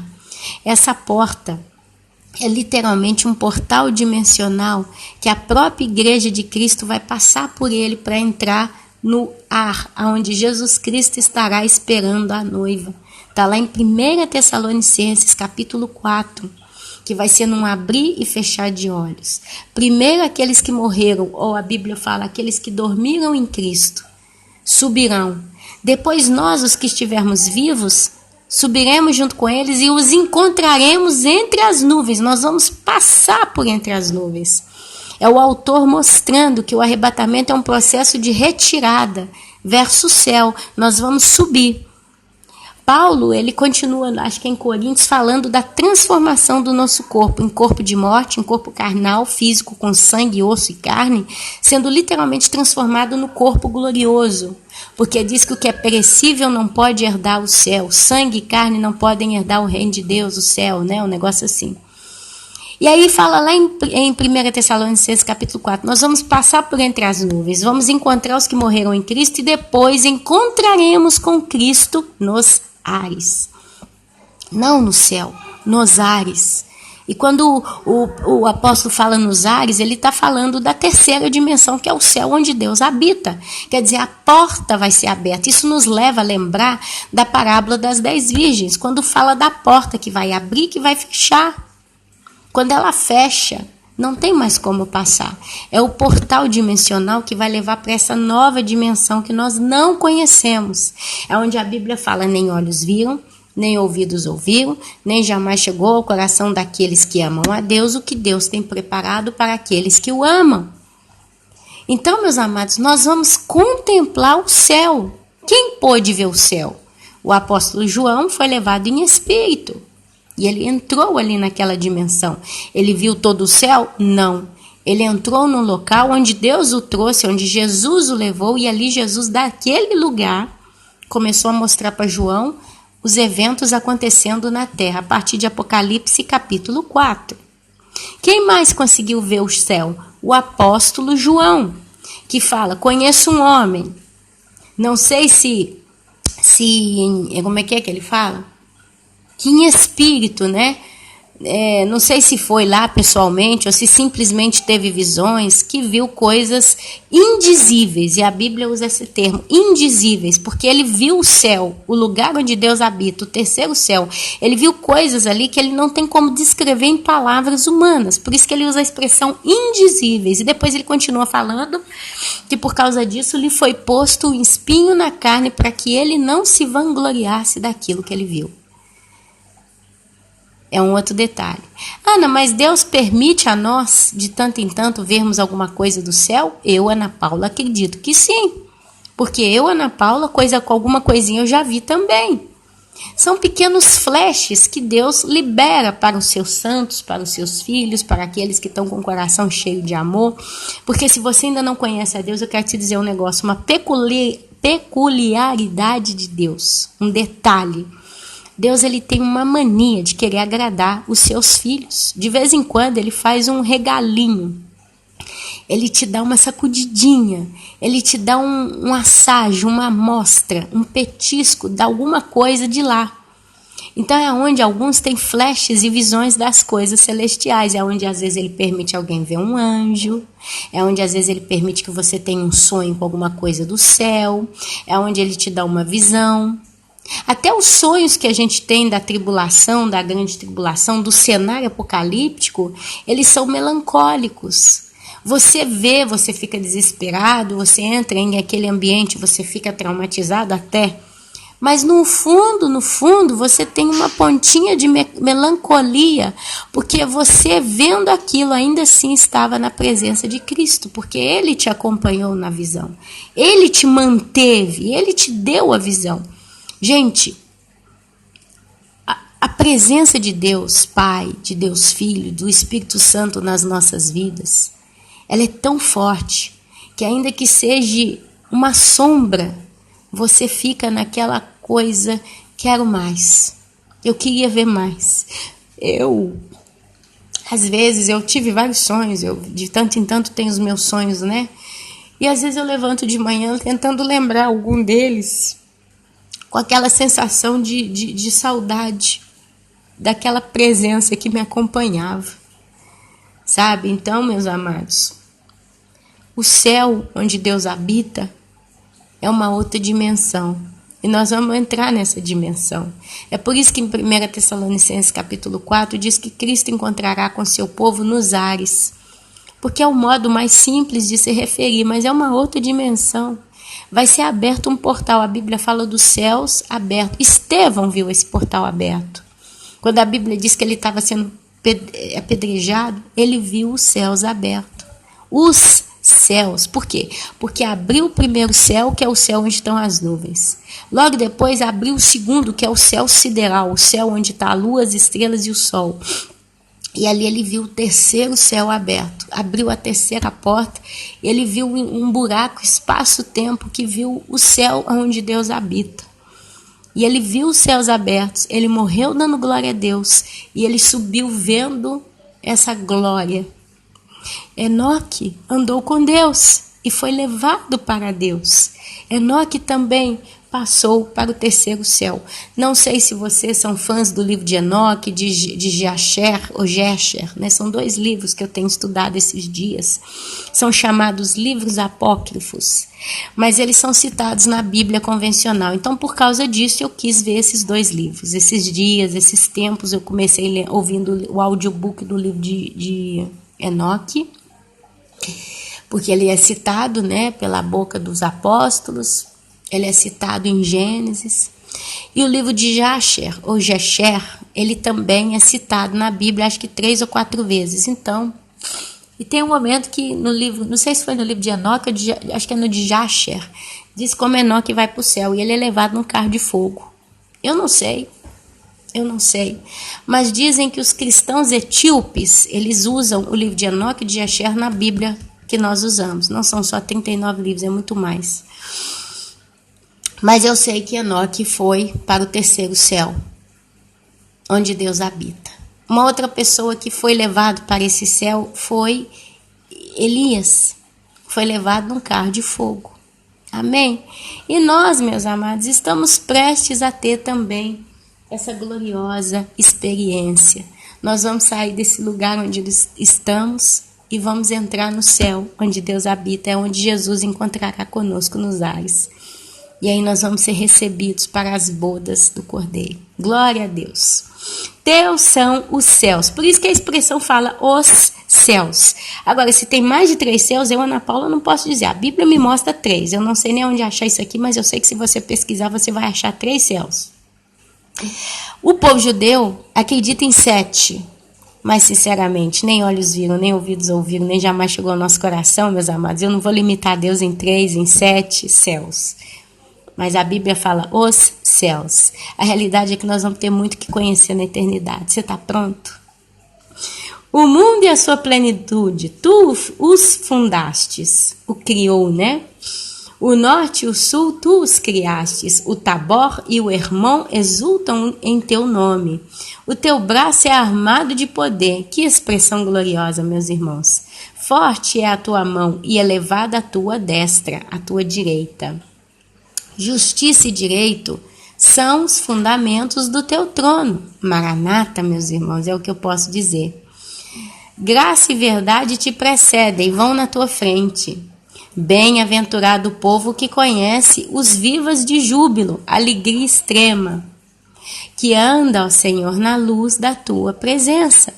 É a paz que excede todo entendimento. É a alegria que você, com a sua vida meio cheia de problemas, está sempre em paz, está sempre alegre no Senhor. Em teu nome, versículo 16, de contínuo se alegra e na tua justiça se exalta. Nós não nos alegramos nas coisas deste mundo, mas nós nos alegramos no nome do Senhor, porque é nele que está a nossa esperança. E na tua justiça se exalta. É a esperança que nós temos que um dia a justiça de Deus vai vir sobre todas as coisas. E quando diz todas as coisas, é sobre cada ser humano, sobre cada atitude, sobre cada coração, sobre cada ato, sobre tudo que está na terra. A justiça de Deus virá, até mesmo sobre a própria natureza, que aguarda ansiosa para ver o que há de ser revelado nos filhos de Deus e para ser liberta da escravidão a qual foi submetida. Porquanto tu és glória de sua, porquanto tu és a glória da sua força, de sua força, quer dizer, a força do povo cujo Deus é o Senhor. Essa é a glória deles, é a força de Deus. A força de Deus é que move o seu povo, essa é a nossa glória. Nós estamos de pé por causa da força do Senhor, do braço forte do Senhor. No teu favor avulta o nosso poder. A palavra avulta significa amplia, desenvolve, cresce, amplifica, alonga, dilata. Então, no teu favor, amplia-se o nosso poder. Nós crescemos no Senhor. E quando a Bíblia fala do povo do Senhor, é um povo que está vivendo o reino de Deus na terra. Então, nós crescemos de fé em fé, de glória em glória, segundo a estatura de Cristo. Amém? Pois ao Senhor pertence o nosso escudo, e ao Santo de Israel o nosso Rei. Outrora falastes em visão aos teus santos e disseste: a um herói concedi o poder de socorrer, do meio do meu povo exaltarei um escolhido. Quem é? Jesus. Olha aqui. Outrora falaste em visão aos teus santos e disseste. Quem profetizou Jesus? Isaías profetizou Jesus, Ezequiel profetiza Jesus e tantos outros. Os Salmos, né? Então uma vez Deus falou em visão e dissesse: a um herói concedi, quer dizer, deixei, né? Permiti, puxei, trouxe o poder de socorrer, do meio do povo exaltei um escolhido. Encontrei Davi, meu servo, ou, olha aqui Jesus sendo chamado de Davi. Você vai ver essa expressão mais clara lá no livro de Lucas, capítulo 1, versículo 32, que diz: este será grande e será chamado Filho do Altíssimo, e o Senhor Deus lhe dará o trono de Davi, seu pai. E olha aqui, encontrei Davi, meu servo. Em várias culturas não tem esse negócio que o filho primogênito é chamado com o nome do próprio pai? É uma ideia de expressão, né? Você vê lá, o pai se chama Júnior, o filho se chama Júnior. Não, desculpa, aqui eu me encontro. Mário, o pai se chama Mário e o filho se chama Mário Júnior. Júnior porque está se referindo que é filho do pai que se chama Mário. A um herói concedi o poder de socorrer, do meio do povo exaltei um escolhido, Jesus. Encontrei Davi, meu servo, Jesus, com o meu santo óleo o ungi. Quem ungiu Jesus? O próprio Deus. Quando Davi foi ungido, foi o profeta Samuel, que foi lá na casa dele e quebrou um vaso de óleo na cabeça de Davi. Muito tempo depois ele se torna rei de Israel. Mas a Jesus, quem ungiu Jesus, sem que ele ainda não tinha nascido entre os homens? O próprio Deus. A minha mão será firme com ele, o meu braço o fortalecerá. O inimigo jamais o surpreenderá. Jesus não conseguiu ser tentado e vencido por Satanás. Satanás tentou tentar Jesus, mas não conseguiu. Nem o há de afligir o filho da perversidade. Jesus tinha a paz de Deus. Esmagarei diante dele os seus adversários e ferirei os que o odeiam. Isso já aconteceu? Não creio. Porque a Bíblia fala do dia da vingança do Senhor. O dia do Senhor, que a Bíblia se refere, também está lá em 2 Tessalonicenses, começa lá no capítulo 2, quando Paulo fala: irmãos, filhinhos, vocês não podem pensar que veio o dia do Senhor sem que antes venha o iníquo, o homem do pecado. E aí, se você for procurar referência do que se refere ao dia do Senhor, você vai encontrar no livro dos profetas Isaías, Ezequiel, outros livros falam do dia do Senhor. E aí fala que é dia de vingança, dia de ira, dia de matança, dia terrível, dia de negridão, dia de morte, dia de ais. Então, esse dia do Senhor é o dia da vingança, que Deus Pai vai poder dar a Jesus Cristo essa oportunidade de ver os seus inimigos serem esmagados. O próprio diabo, né? Os demônios, os servos, os homens malignos, perversos que odeiam a Deus, eles vão ser esmagados naquele dia, ok? A minha fidelidade e a minha bondade o hão de acompanhar, e em meu nome crescerá o seu poder. O reino de Cristo será em toda a terra, meus amados. Porei a sua mão sobre o mar e a sua direita sobre os rios. Ele me invocará, dizendo: tu és meu Pai. Invocar e chamar em seu auxílio com uma prece, súplicas, implorar proteção. Meu Deus e a rocha da minha salvação. Faloei por isso meu primogênito. Meus irmãos, o próprio Senhor Jesus invocou a Deus Pai, dizendo: tu és meu Pai, meu Deus e a rocha da minha salvação. Uau, mas peraí. Se Jesus é Deus, como é que Jesus foi salvo por Deus? Gente, quando Jesus nasceu, ele foi provado pelo próprio Deus. A ponto que a Bíblia diz que quando ele foi passar os 40 dias no deserto, ele foi ali para crescer. A Bíblia diz que ele foi lá para ser tentado por Satanás. A Bíblia diz que quando Jesus nasceu entre os homens, ele foi literalmente aperfeiçoado. Quando ele veio no mundo, ele veio como um ser humano, ele dispôs da sua glória, ele deixou o seu poder, e ele nasceu como nós, ele teve dor, ele teve frio, ele teve fome, ele teve sono, ele se cansou, ele sentiu coisas.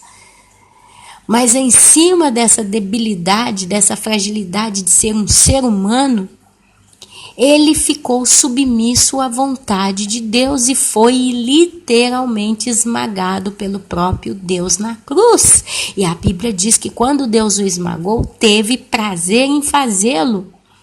A ponto que chega um momento que ele fala: Deus meu, por que me abandonastes? No finalzinho, antes que ele morre, ele fala: tá feito, entrego nas tuas mãos o meu espírito. Então, meus amados, Jesus, ele veio no mundo, ele se dispôs da glória de Deus, do ser Deus, ele é o verbo de Deus. Ele, junto de Deus Pai, criou todas as coisas, e a Bíblia diz que foi por ele e para ele. A ideia que a gente tem é que Deus teve um filho no céu. A ideia, eu estou falando de modo muito, muito baixo, muito simples, muito prático. Mas a ideia que nós temos, humanamente, a nossa cabeça nos traz essa ideia. Deus teve um filho, um primogênito. E esse filho, ele viveu com Deus na eternidade passada, já na santidade de ser como Deus. E Deus deu a ele toda a glória, mostrou para ele todo o poder. A ideia, tá, meus irmãos? A coisa é muito mais profunda do que isso. Mas um dia Deus fala para Jesus: você vai ter que descer na terra e vai ter que nascer entre os homens. E vai ser provado como um ser humano. Vocês assistiram aquele filme daquele ator... Como é que ele chama? Aquele ator negro. que ele era um príncipe na África. E ele vivia a glória do pai dele, de Ed Murphy, o ator. E ali ele cisma em achar uma esposa. Mas aí ele fala pro pai dele, eu quero viver, eu quero conhecer o mundo, eu quero saber como é que é a vida real. E ali ele vai parar em Nova York, né? E ali ele vai trabalhar limpando vaso dentro de uma lanchonete, é humilhado, é pisado, é transgredido. E tem um homem que trabalha com ele, é o servo dele, fica bobo o tempo todo, ele estava acostumado e tal. E ali ele se apaixona pela filha do dono da lanchonete e tal. Depois termina o filme que ele casa com ela, volta pro reino dele, né? E ali eles veem toda a glória dele e tal. Mas a ideia é essa. É como se Cristo, é claro que a gente tem que multiplicar isso por número infinito, mas é quase que como se Cristo tivesse passado mais ou menos esse quadro. Ele se despoja de toda a sua glória, nasce entre os homens, nasce num cenário muito humilde, muito simples, e vive aqui e morre numa cruz por nós. Mas o Espírito de Cristo é o Espírito Santo de Deus, nunca pecou contra Deus. É por isso que a Bíblia fala que neles não se encontrou pecado. Mas ele foi aperfeiçoado por Deus, por isso ele me invocará dizendo, tu és meu Pai, meu Deus e a rocha da minha salvação. Porque ele fez tudo sob a vontade do Pai, acreditando que Deus Pai o salvaria.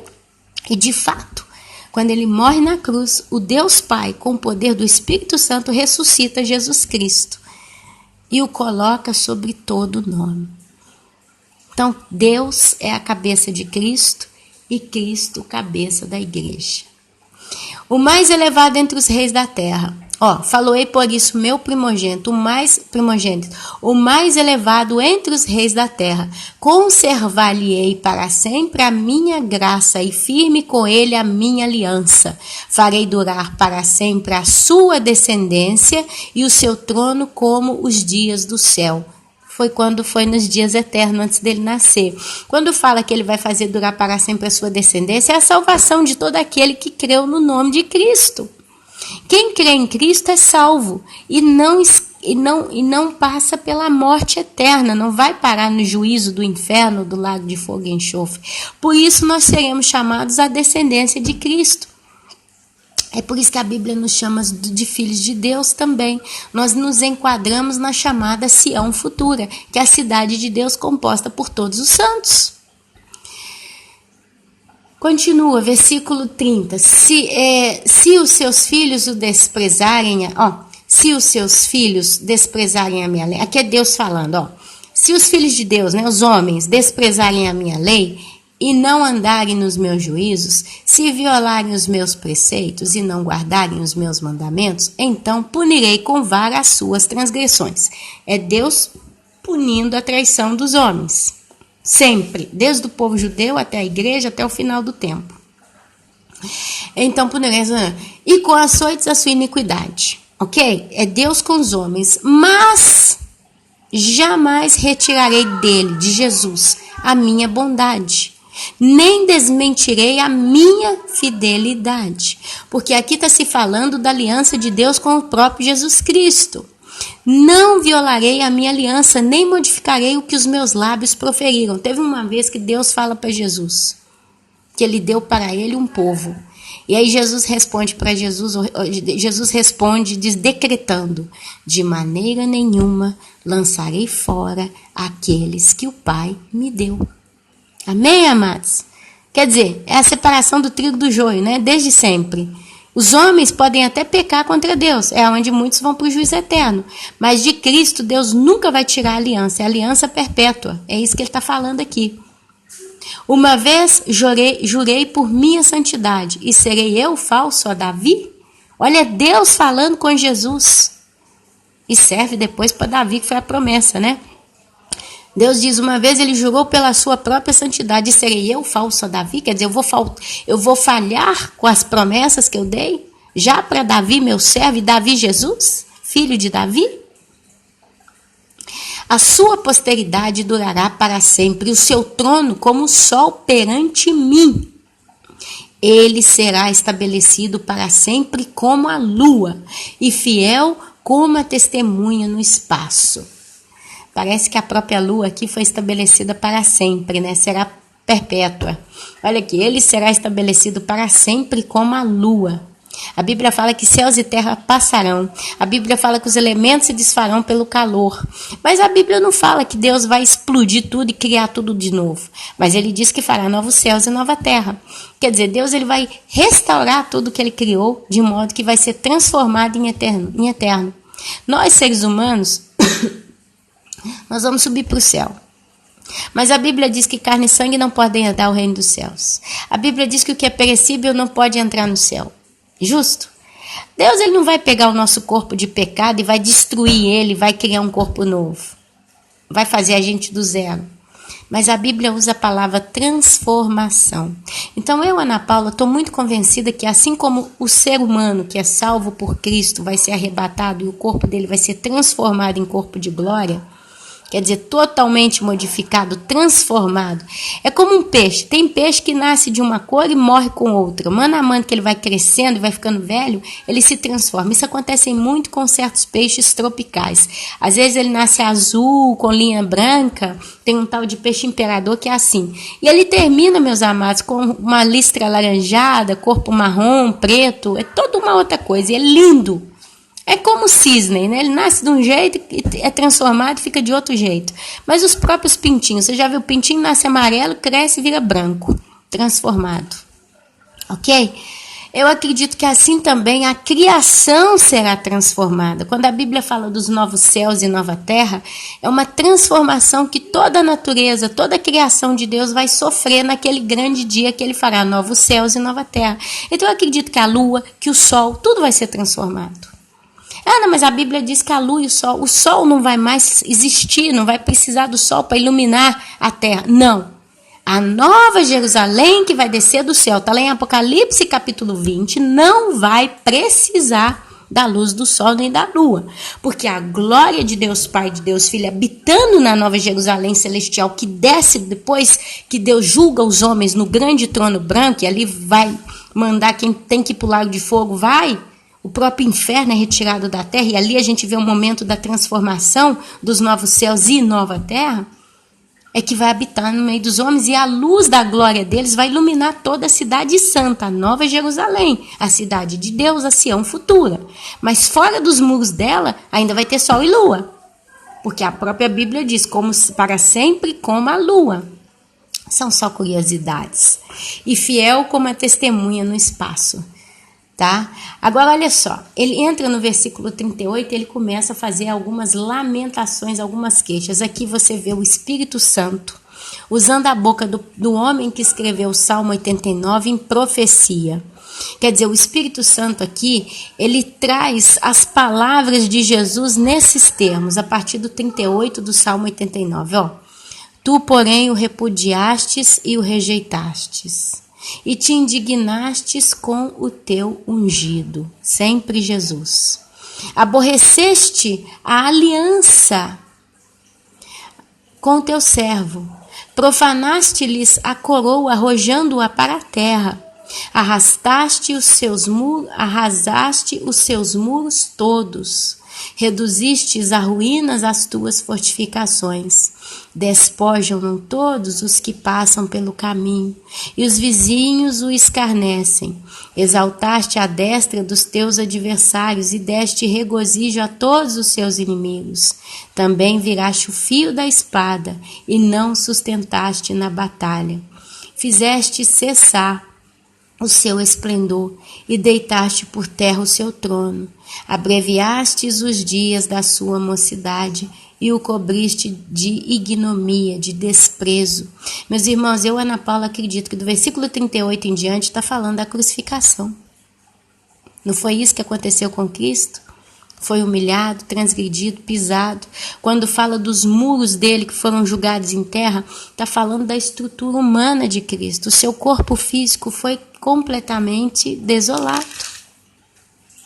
Até quando, Senhor, esconder-te-ás para sempre? Arderá tua ira como fogo? Lembra-te de como é breve a minha existência. Jesus viveu só 33 anos nesse mundo. Pois criarias em vão todos os filhos dos homens? Quer dizer, Senhor me mandou aqui, me deixou morrer, me deixou ser pisado e criou todos os demais homens, seres humanos em vão? Quer dizer, tudo isso aqui, a que serve? Que homem há que viva e não veja a morte? Meus irmãos, até antes de Cristo, os homens nasciam e morriam. E Jesus decreta isso: que homem há que vive e não veja a morte? Até a cruz, assim foi. Ou que livre a sua alma das garras do sepulcro? Olha aqui Jesus se desabafando com Deus. Que é feito, Senhor, das tuas benignidades de outrora, juradas a Davi por tua fidelidade.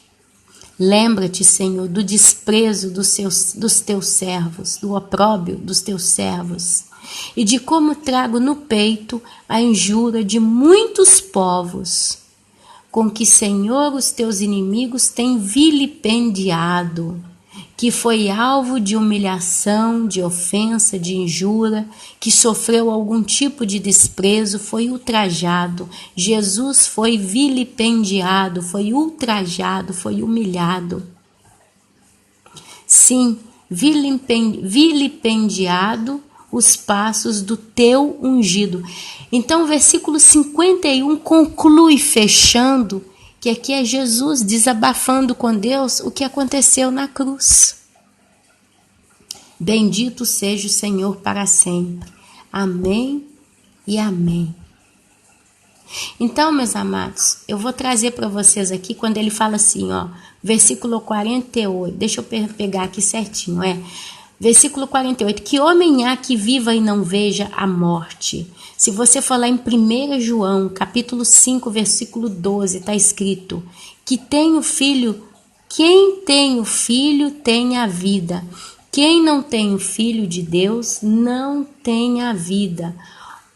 Outras referências são, aí você vai procurar sozinho, você vai abrir no seu para casa, Romanos capítulo 5, versículo 17, Colossenses capítulo 3, versículo 3, Atos dos Apóstolos capítulo 3, versículo 15, lá em João versículo 6, capítulo 6, versículo 48, Jesus disse: eu sou o pão da vida. Eu sou o pão da vida. Romanos capítulo 8, versículo 2, João capítulo 1, versículo 4, João capítulo 11, versículo 25 diz: disse-lhe Jesus: eu sou a ressurreição e a vida. Quem crê em mim, ainda que morto viverá.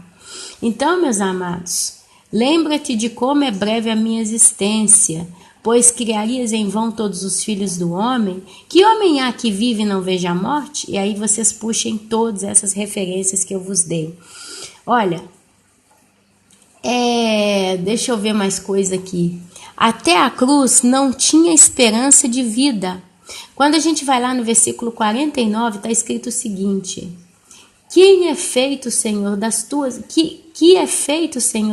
benignidades de outrora? Se você falar no livro de Jeremias, capítulo 33, versículo 17, está escrito: porque assim diz o Senhor, nunca faltará a Davi homem que se assente sobre o trono da casa de Israel. Que foi alvo de humilhação, né? Jesus vilipendiado. Então aqui você vê Jesus desabafando todo o processo da cruz. Mas Deus começa o Salmo 89 dando as promessas do que ele faria com Jesus. Um trono eterno. E aqui Deus dá as promessas, né? Que jamais iria deixá-lo, que iria honrá-lo, ele é o seu ungido. Então o Salmo 89, meus irmãos, ele conta toda a história de Jesus. São promessas do reino messiânico a Davi. Davi, filho, né? Jesus, filho de Davi. Ok? Então esse é um salmo muito profundo. Os salmos ele está no Velho Testamento. Vocês vão ver então o Velho Testamento falando de Jesus de modo tão profundo, de modo tão glorioso. Eu acredito, meus irmãos, que foram livros e histórias e textos como estes que trouxe ao coração de muitos judeus, quando eles viram o Messias vindo, e viu todo o processo que ele sofreu a crer em Cristo. A primeira igreja, ou a chamada igreja primitiva, ela nasceu nesse tipo de berço, promessas e profecias que foram cumpridas. Amém? Então, é uma palavra profunda. Jesus, ele é a nossa salvação, ele é a nossa graça, ele é a nossa vida, ele é a nossa esperança. Nós ainda vamos ver a glória dele, o que será em nós revelado. Então, tenha esperança. Se você ainda não rendeu a sua vida a Cristo, peça a Ele para ser Senhor e Salvador da tua vida. Ainda tem tempo, meus irmãos.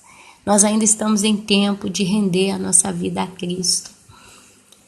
Ele é o único caminho, mas você precisa entender e aceitar que Ele venha ser o Senhor, o teu Senhor. E se Cristo vier a ser o teu Senhor, a sua vida vai passar a ser submissa à vontade dEle. É onde você vai ter que parar de pecar.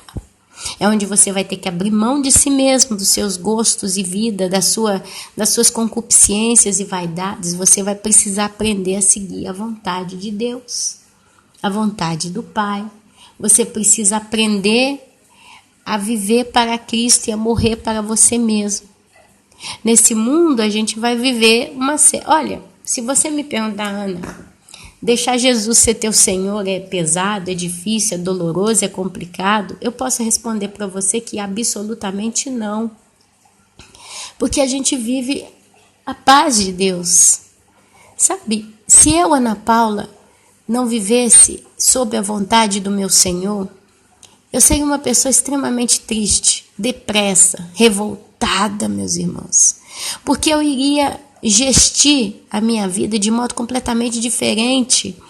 E eu hoje ia viver briga com muita gente, eu ia brigar com muita gente, eu ia viver em pé de guerra, eu iria viver inimiga de muitas pessoas, porque é o que eu falei, o nosso inimigo, o ímpio, ele se torna inimigo nosso. Quando nós temos a Cristo como Senhor e Salvador, tudo vem deles, eles fazem tudo sozinhos. Mas quando você também é ímpio, vocês dois fazem juntos. É onde a gente vê as guerras entre famílias.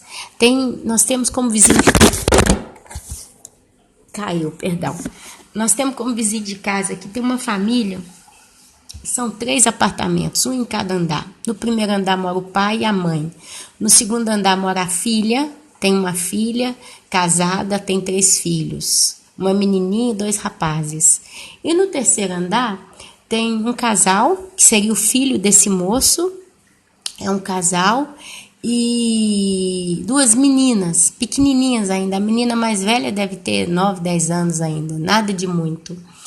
E o pai viveu implicando com o filho, e implica daqui, implica dali, implica daqui, implica de lá, e não vai com a nora, não gosta da nora.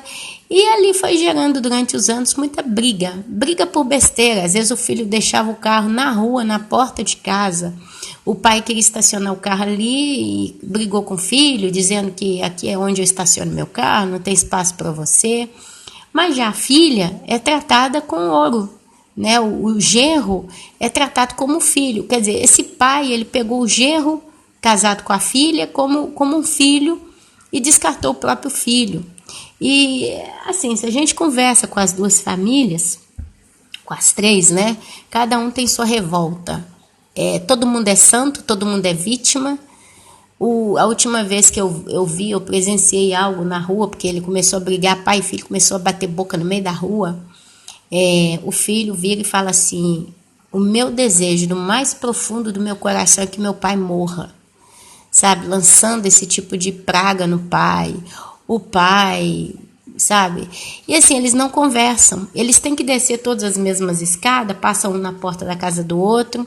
Às vezes os avós, eles estão no andar de baixo, as netas estão no alpendrezinho, estão passando, eles viram a cara para as netinhas. As netinhas estão crescendo sem conhecer os seus avós paternos. Esse é o quadro que a gente vê aqui. Todo mundo é católico, todo mundo é muito religioso, todo mundo vive nas missas, nas igrejas, mas vivem em pé de guerra. Isso é o quadro do ser ímpio. Porque se eles realmente tivessem a Jesus Cristo como Senhor da vida deles, eles viveriam em paz, se perdoariam, aprenderiam a viver em harmonia. Tá vendo o discurso aí da harmonia que eu falei lá atrás? Mas é impossível. Eles vivem em paz, Ana Paula? A paz é ausência de grito, né? A paz é ausência de briga, de conflito, de guerra. Você vê lá o Oriente Médio, fazem ali momentos de paz, de trégua. Quer dizer, eu não vou mandar bomba, não vou mandar bala no seu povo e você não vai mandar bala no meu povo. Nós vamos dar 24, 48 horas para os feridos procurarem ajuda, mas daqui a pouco a gente volta a bater guerra de novo um em cima do outro. Então a paz que o mundo oferece é uma paz falsa. E nós conseguimos viver um pouco dessa paz falsa justo para não brigar. Porque quando a gente tem a Deus na nossa vida, quando a gente tem a Jesus como nosso Senhor, a gente obedece os mandamentos dele, que é vive em paz com todos. Tem que viver em paz com todo mundo. Então a gente começa a engolir o desaforo do outro. A gente começa, sabe, dependendo da situação, você se humilha mesmo. Você se sujeita a Cristo. E aí o teu inimigo te bate no lado do rosto, você dá o outro. Te rouba o manto, você dá o sapato. Te fala para caminhar 1 quilômetro, você caminha 2. E a gente vai vivendo nesse jugo, né? É um tipo de jugo que muitos vivem. Mas, de certo modo, a gente faz isso para não brigar, para não arrebentar com esse povo, porque muitos têm vontade de matar mesmo. Aquela sogra, aquele sogro, aquele marido, aquela nora, aquela cunhada, aquele cunhado, aquele filho. Gente, tem de tudo no mundo, né? Então, a gente tem que negar essas coisas, a nossa carne. A gente nega a pornografia, a gente nega os vícios. E aquilo que nós não temos força para abandonar, o próprio Espírito Santo trabalha em nós e tira de nós a vontade. É onde vem a libertação dos vícios, do jugo. Vem a libertação. E o nosso Deus é poderoso para nos dar todas essas coisas. Então, meus irmãos, hoje eu venho trazendo uma palavra da pessoa de Jesus. Se você render a tua vida a Ele, você será salvo. Nós vamos viver as aflições. Jesus falou, né? Tende bom ânimo. Neste mundo tereis aflições, mas eu venci o mundo. É o que o Salmo 89 conta. Mas vai chegar um dia que nós vamos ser retirados desse mundo e levados para o céu de Deus. E ali nós vamos ser transformados e vamos passar a reinar com Cristo. E nós vamos viver uma vida gloriosa, plena, jubilosa. Vai chegar um momento que Ele vai tirar da nossa memória toda a tristeza, toda a dor, todo o sofrimento que nós vivemos. Depois que Ele julgar todos os homens, quando o mundo vier a ser transformado num novo mundo, novos céus e nova terra, ali Ele vai enxugar toda a lágrima, toda a dor, todo o trauma, todo o desaforo. Ali não vai servir mais. Deus, Ele não quer que nós vivamos eternamente com lembranças do passado, porque não vão mais servir. Depois que Deus julgar todas as coisas, Ele vai renovar inclusive os nossos sentimentos, as nossas mentes e memórias. Amém? Então, meu querido e minha querida, vale a pena entregar a vida para Jesus. Nós estamos num momento crítico, ponto crítico. E se você não resolver rápido a sua vida com Deus, vai chegar um momento que você não vai poder mais resolver na paz, na serenidade. Você vai ter que ser pisado no largar da ira do Senhor. Porque o arrebatamento vai acontecer. E se você não tiver entregue a tua vida para Cristo até lá, você vai entrar na tribulação. E você vai ser durante 3 anos e meio colocado numa situação em que a qualquer momento você vai ser pego pelo exército do próprio anticristo. E vão te obrigar a pôr a marca da besta na mão direita ou na fronte. E se você não aceitar, eles vão te decapitar. Mas antes disso, muita tortura vai acontecer. Você está correndo o risco de ver desgraça para todo lado, dor, sofrimento, coisas indizíveis. Esse mundo vai sofrer tanto que, se esses dias que o mundo está para sofrer não for abreviado, nenhuma carne vai escapar. As trombetas vão soar, os cavalos do Apocalipse vão ser soltos. Coisas terríveis vão acontecer, o próprio exército do mal vai estar na terra, demônios vão ser liberados. A igreja já não estará mais aqui, não vai ter mais nada detendo o poder de Satanás, agindo no mundo. Um novo império vai surgir, é o chamado império da besta que surge do mar. E esse império é o império do quarto animal a que se refere o profeta Daniel. é feroz, vai destroçar quem tiver nele. Então, meu querido, pensa nas palavras que eu estou dizendo, leve em consideração o meu conselho, renda a tua vida a Cristo enquanto é tempo. E meus irmãos, assim eu vos saúdo. Eu agora tenho que trabalhar esse vídeo para pôr ele na internet. Eu não sei se eu consigo hoje, minha internet está terrível, hora funciona, hora não funciona. E eu espero que ela vai funcionar, que vai dar tudo certo, mas eu peço mais um pouco de paciência com os irmãos. Agora, nos próximos dias, eu vou ainda passar muito aperto para estar pondo vídeo no canal. Eu queria estar pondo pelo menos 3, 4 vídeos por semana, mas está impossível para mim. Praticamente 15 dias se passaram até esse vídeo estar sendo postado e é terrível isso para mim. Mas Deus sabe que eu tô... Já hoje eu sacrifiquei aqui quase 2 horas, meus filhos estão lá para um canto. É difícil mesmo, tá difícil. Mas nos próximos dias algo vai, melhorar um pouquinho. Mas o importante é que você tenha a palavra de Deus no cantinho do seu coração. Todo tempo tenha que ter a Bíblia aberta, leia a Bíblia, estude a Bíblia, prescute. Eu não sei falar essa palavra, quero falar, mas não consigo nem pronunciar ela, mas eu faço de força, Esquadrinhe as escrituras, porque o tempo está próximo. A gente sente isso. Eu estou tão mal que nem estou tão bem atualizada de tudo que acontece todo dia. Eu não estou conseguindo seguir todo dia tudo de tudo que eu tinha seguido. Mas o pouco que eu sigo, eu entendo que o tempo está acabando. A igreja está indo embora. O Maranata está para acontecer. O hora vem, Senhor Jesus, para o povo que está buscando Ele. Para que está pedindo o arrebatamento, vai acontecer a qualquer momento. Amém, meus irmãos? E assim eu vos saúdo com a santa, gloriosa e poderosa Shalom, que é a paz que excede todo entendimento. No santo, glorioso e poderoso nome do nosso Senhor, Filho de Deus, Yeshua HaMashiach, Jesus Cristo. Amém, amém e amém.